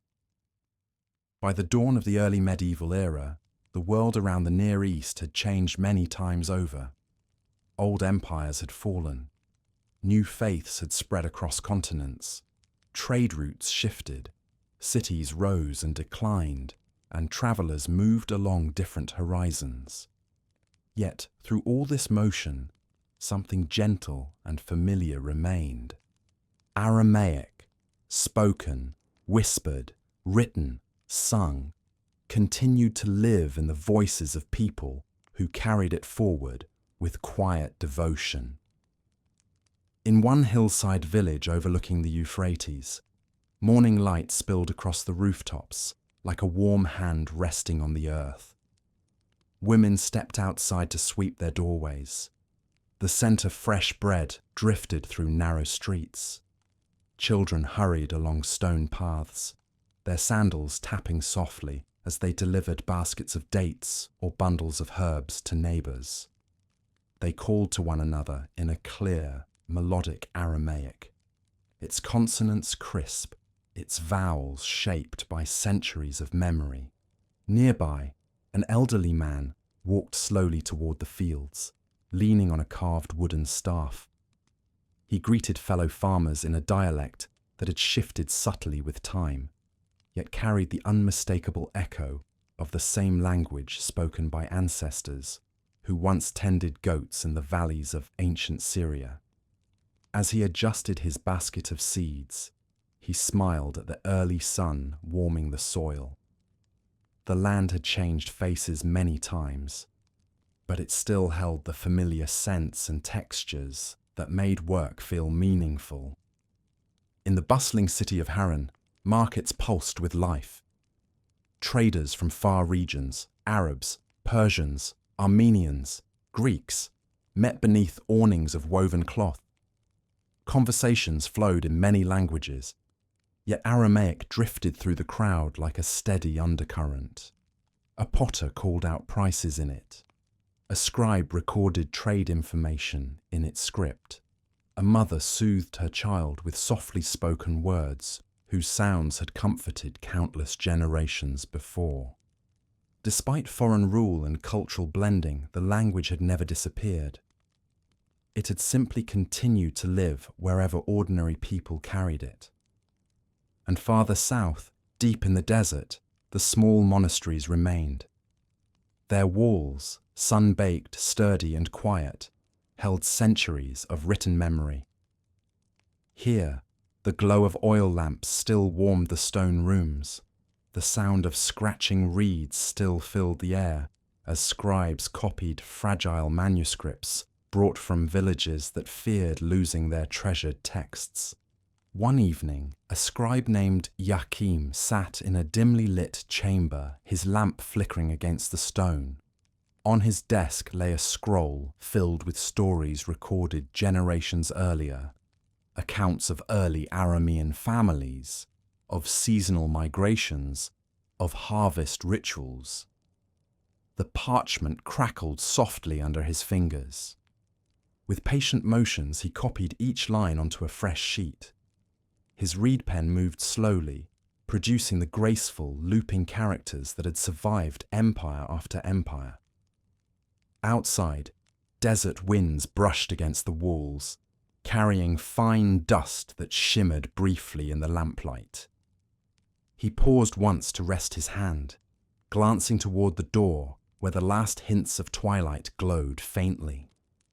A deep stillness settled over the entire retreat, a peaceful reminder that time passed, but some rhythms remained unchanged. When he returned to his work, it was with quiet satisfaction. Every word he copied was a small promise to the future. In other remote places, Aramaic-speaking communities continued to thrive in mountain valleys and oasis towns. Their songs carried the soft inflections shaped by wind and earth. Their proverbs preserved the wisdom of shepherds, farmers, and craftsmen who had weathered centuries of change. Their stories blended the practical with the poetic, lessons about patience, kindness, resilience, and the art of seeing beauty in daily tasks. In the evenings, families gathered in courtyards warmed by lantern light. The glow reflected off clay walls, casting long, gentle shadows. Children nestled close to elders who spoke in the language their ancestors had used beside desert fires, beneath orchard trees, along quiet river banks. Even when life brought uncertainty, these moments created a sense of continuity that felt as steady as the stars overhead. And in many cities, Aramaic merged gently with other languages, giving rise to new dialects spoken by communities of different faiths and cultures. These dialects preserved the essence of the old tongue while reflecting the world around them. They were living languages, adaptable, expressive, and full of warmth. In one such town, a weaver worked at his loom in the fading afternoon light. He moved the shuttle back and forth, creating repeating geometric patterns in soft shades of brown and gold. As he worked, he hummed an old Aramaic tune taught to him by his grandfather. The melody drifted through the air, rising between the threads like a thin ribbon of comfort. Later, he stepped outside to find his neighbours sitting together beneath a grapevine arbour. They shared dates and cups of warm tea, their voices blending peacefully in quiet conversation. Stories flowed, some new, some very old. They laughed gently, remembering small joys. They spoke about the harvest, about children growing older, about neighbours who had moved away. Through it all, Aramaic connected them to each other and to their collective past. For the Arameans had discovered something profound through centuries of change. Identity can survive without borders, without armies, without kings. It can live in the simple ways people treat one another, in the stories they pass down, in the melodies they hum, in the words they use to greet the morning. And so, the Aramean legacy endured not because of grand monuments, but because of small, steady acts. A mother teaching her child a lullaby, a scribe preserving a fading text, merchants greeting each other in familiar tones, families gathering for warm meals under the evening sky. These acts were not dramatic, yet they were powerful. They formed the quiet foundation that allowed Aramaic traditions to survive long after the kingdoms themselves had passed into memory. As the centuries moved forward, the world continued to change. New languages spread, new cultures took shape, and new chapters of history unfolded across the Near East. Yet even today, echoes of ancient Aramaic still linger in small communities, in chants, in place names, in old manuscripts that rest in libraries and monasteries.